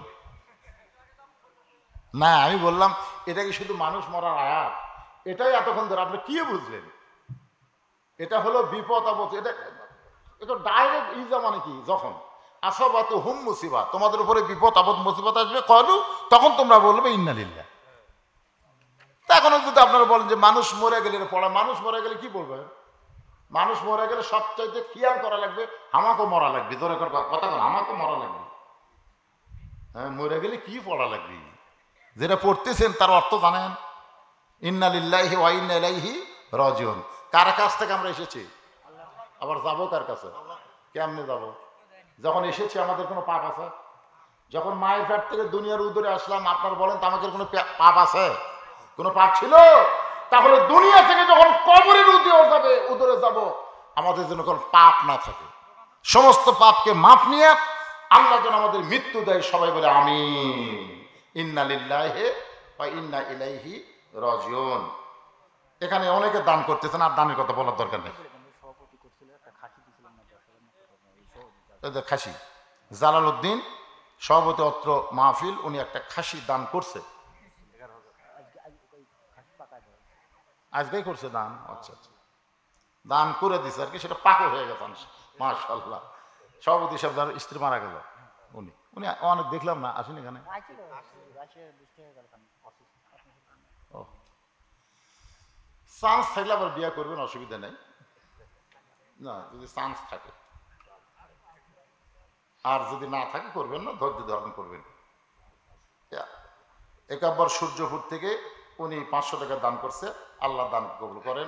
আসাদুল সূর্যপুর বাকি 500 টাকা দান করছে, আল্লাহ দান কবুল করেন। আল্লাহ যাদের নাম বললাম না, সকলের দানকে আল্লাহ আপনি কবুল করেন। সকলে বলে আল্লাহুম্মা আমিন। আস্তাগফিরুল্লাহ আল্লাযী লা ইলাহা ইল্লা হুয়াল হাইয়ুল কাইয়্যুম ওয়া আতুবু ইলাইহি। যারা বাহিরে আছেন, আপনারা তো মুসলমানের মধ্যেই, ভিতরে আসেন। ওই দরজার উপর থাকে কি হবে, ভিতরে আসেন, সবাই ভিতরে আসেন। আর যারা তাবারক দিবেন, আপনারা তাবারক নিয়ে ভিতরে আসেন। যারা তাবারক নেবে হইচই করবে না, 1 টোপলার বেশি 2 টোপলার নিবেও না। আপনার যদি দেন বেশি করে তাহলে নিবে, তাছাড়া নিবে না। এরকম অধৈর্য বেশি নেওয়ার মানুষ আজকের মাহফিলে কেউ নেই।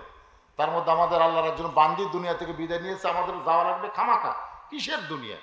মিশে মায়ায় বন্দি থাইকা করলাম কত খেলা, পশ্চিমে তাকিয়া দেখো তোমার ডুইবা গেছে বেলা। আল্লাহুম্মা আমিন। আল্লাহুম্মা আনতাস সালাম ওয়া মিনকাস সালাম, তাবারাকতা ইয়া যাল জালালি ওয়াল ইকরাম। আয় আল্লাহ তাআলা, মাগরিবের নামাজের পর থেকে রাত 1টা পার হয়ে গেছে, দীর্ঘ সময় পর্যন্ত তোমার বান্দা বান্দিরা আরামের বাড়ি ঘুমকে বাদ দিয়া কোরআন হাদিসের মহব্বত কলিজায় নিয়া এই জান্নাতের বাগানে বসে বসে আলোচনা শোনার শেষে আমি গুনাহগারের সঙ্গে রহমতের দরজায় ফকির হয়ে দোকানে হাত তুলেছে। মেহেরবানি করে আজকের মাহফিল আমাদের সকলের হেদায়েতের জন্য, নাজাতের জন্য, জান্নাতের জন্য কবুল করো আল্লাহ।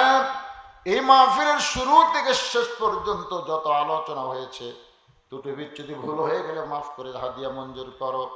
সোনার মদিনায় নবী পাকের রওজা মুবারক আল্লাহ কবুল করে নাও। তামাম আম্বিয়ায়ে কেরাম, আসহাবে কেরাম, তাবিনী কেরাম, তাবিনী কেরাম, তামাম পৃথিবীর মাটির নিচে যত মুমিন মুমিনাত শুয়ে আছে আল্লাহ, সকলের আরওয়াফে হাদিয়া কবুল করো আল্লাহ। আমরা যারা হাত তুলেছি, আমাদের জনম দুঃখনী মা যাদের কবরে চলে গেছে, আল্লাহ মেহেরবানি করে মায়ের কবরকে জান্নাতের টুকরা বানিয়ে দাও। আমরা যারা হাত তুলেছি, আমাদের দাদুর বাবা যাদের অন্ধকার কবরে চলে গেছে, আল্লাহ মেহেরবানি করে বাবার কবরকে জান্নাতের টুকরা বানায় দাও। আমাদের কারো সন্তান, কারো দাদা দাদি, এমনকি আজকে একজনের বিবি, একজনের মা দুনিয়া থেকে চলে গেল, আল্লাহ নতুন কবর দেওয়া হলো বলে দাঁড়িয়ে স্থানে, আল্লাহ আমার সে মায়ের কবরকে জান্নাতের টুকরা কবুল করে না। আল্লাহ যারা কষ্ট করে মেহনত করে, আল্লাহ এত সুন্দর আয়োজন করেছে, আল্লাহ আল্লাহ তাদের আয়োজনকে জান্নাতের বিনিময় হিসেবে কবুল করে না। নগদে বাকিতে আজকে অনেক টাকা দান করেছে, আল্লাহ আল্লাহ কেউ 10টা টাকা হলেও তো দান করেছে, আল্লাহ সকলের দানগুলোকে জান্নাতের বিনিময় হিসেবে কবুল করে নাও। আল্লাহ আল্লাহ ফিলিস্তিন মুসলমানকে হেফাজত করো, যারা জীবন দিয়েছে শাহাদতের মর্যাদা দান করো, আহত অবস্থায় যারা হাসপাতালে আছে তাদেরকে সুস্থতার নিয়ামত দান করো। আমরা যারা হাত তুলেছি, আল্লাহ কে কোন নিয়তে হাত তুলেছে সকলের নেক নিয়ত দিক আশাকে তুমি কবুল করো। পর্দার অন্তরালে আমার মা বোনেরা বসে বসে আলোচনা শুনতেছে, আল্লাহ তাদের সকলকে পর্দানিশি কবুল করো। আল্লাহ যারা তবারক দিবেন হইচই করেন না, আর মনে করতেছে আল্লাহ আমাকে তবারক পাক করার জন্য দুনিয়া পাঠাছে, আর এই তবারক বাঁটার জন্য পাঠাছে, ওকে চাল চরিত্র দেখে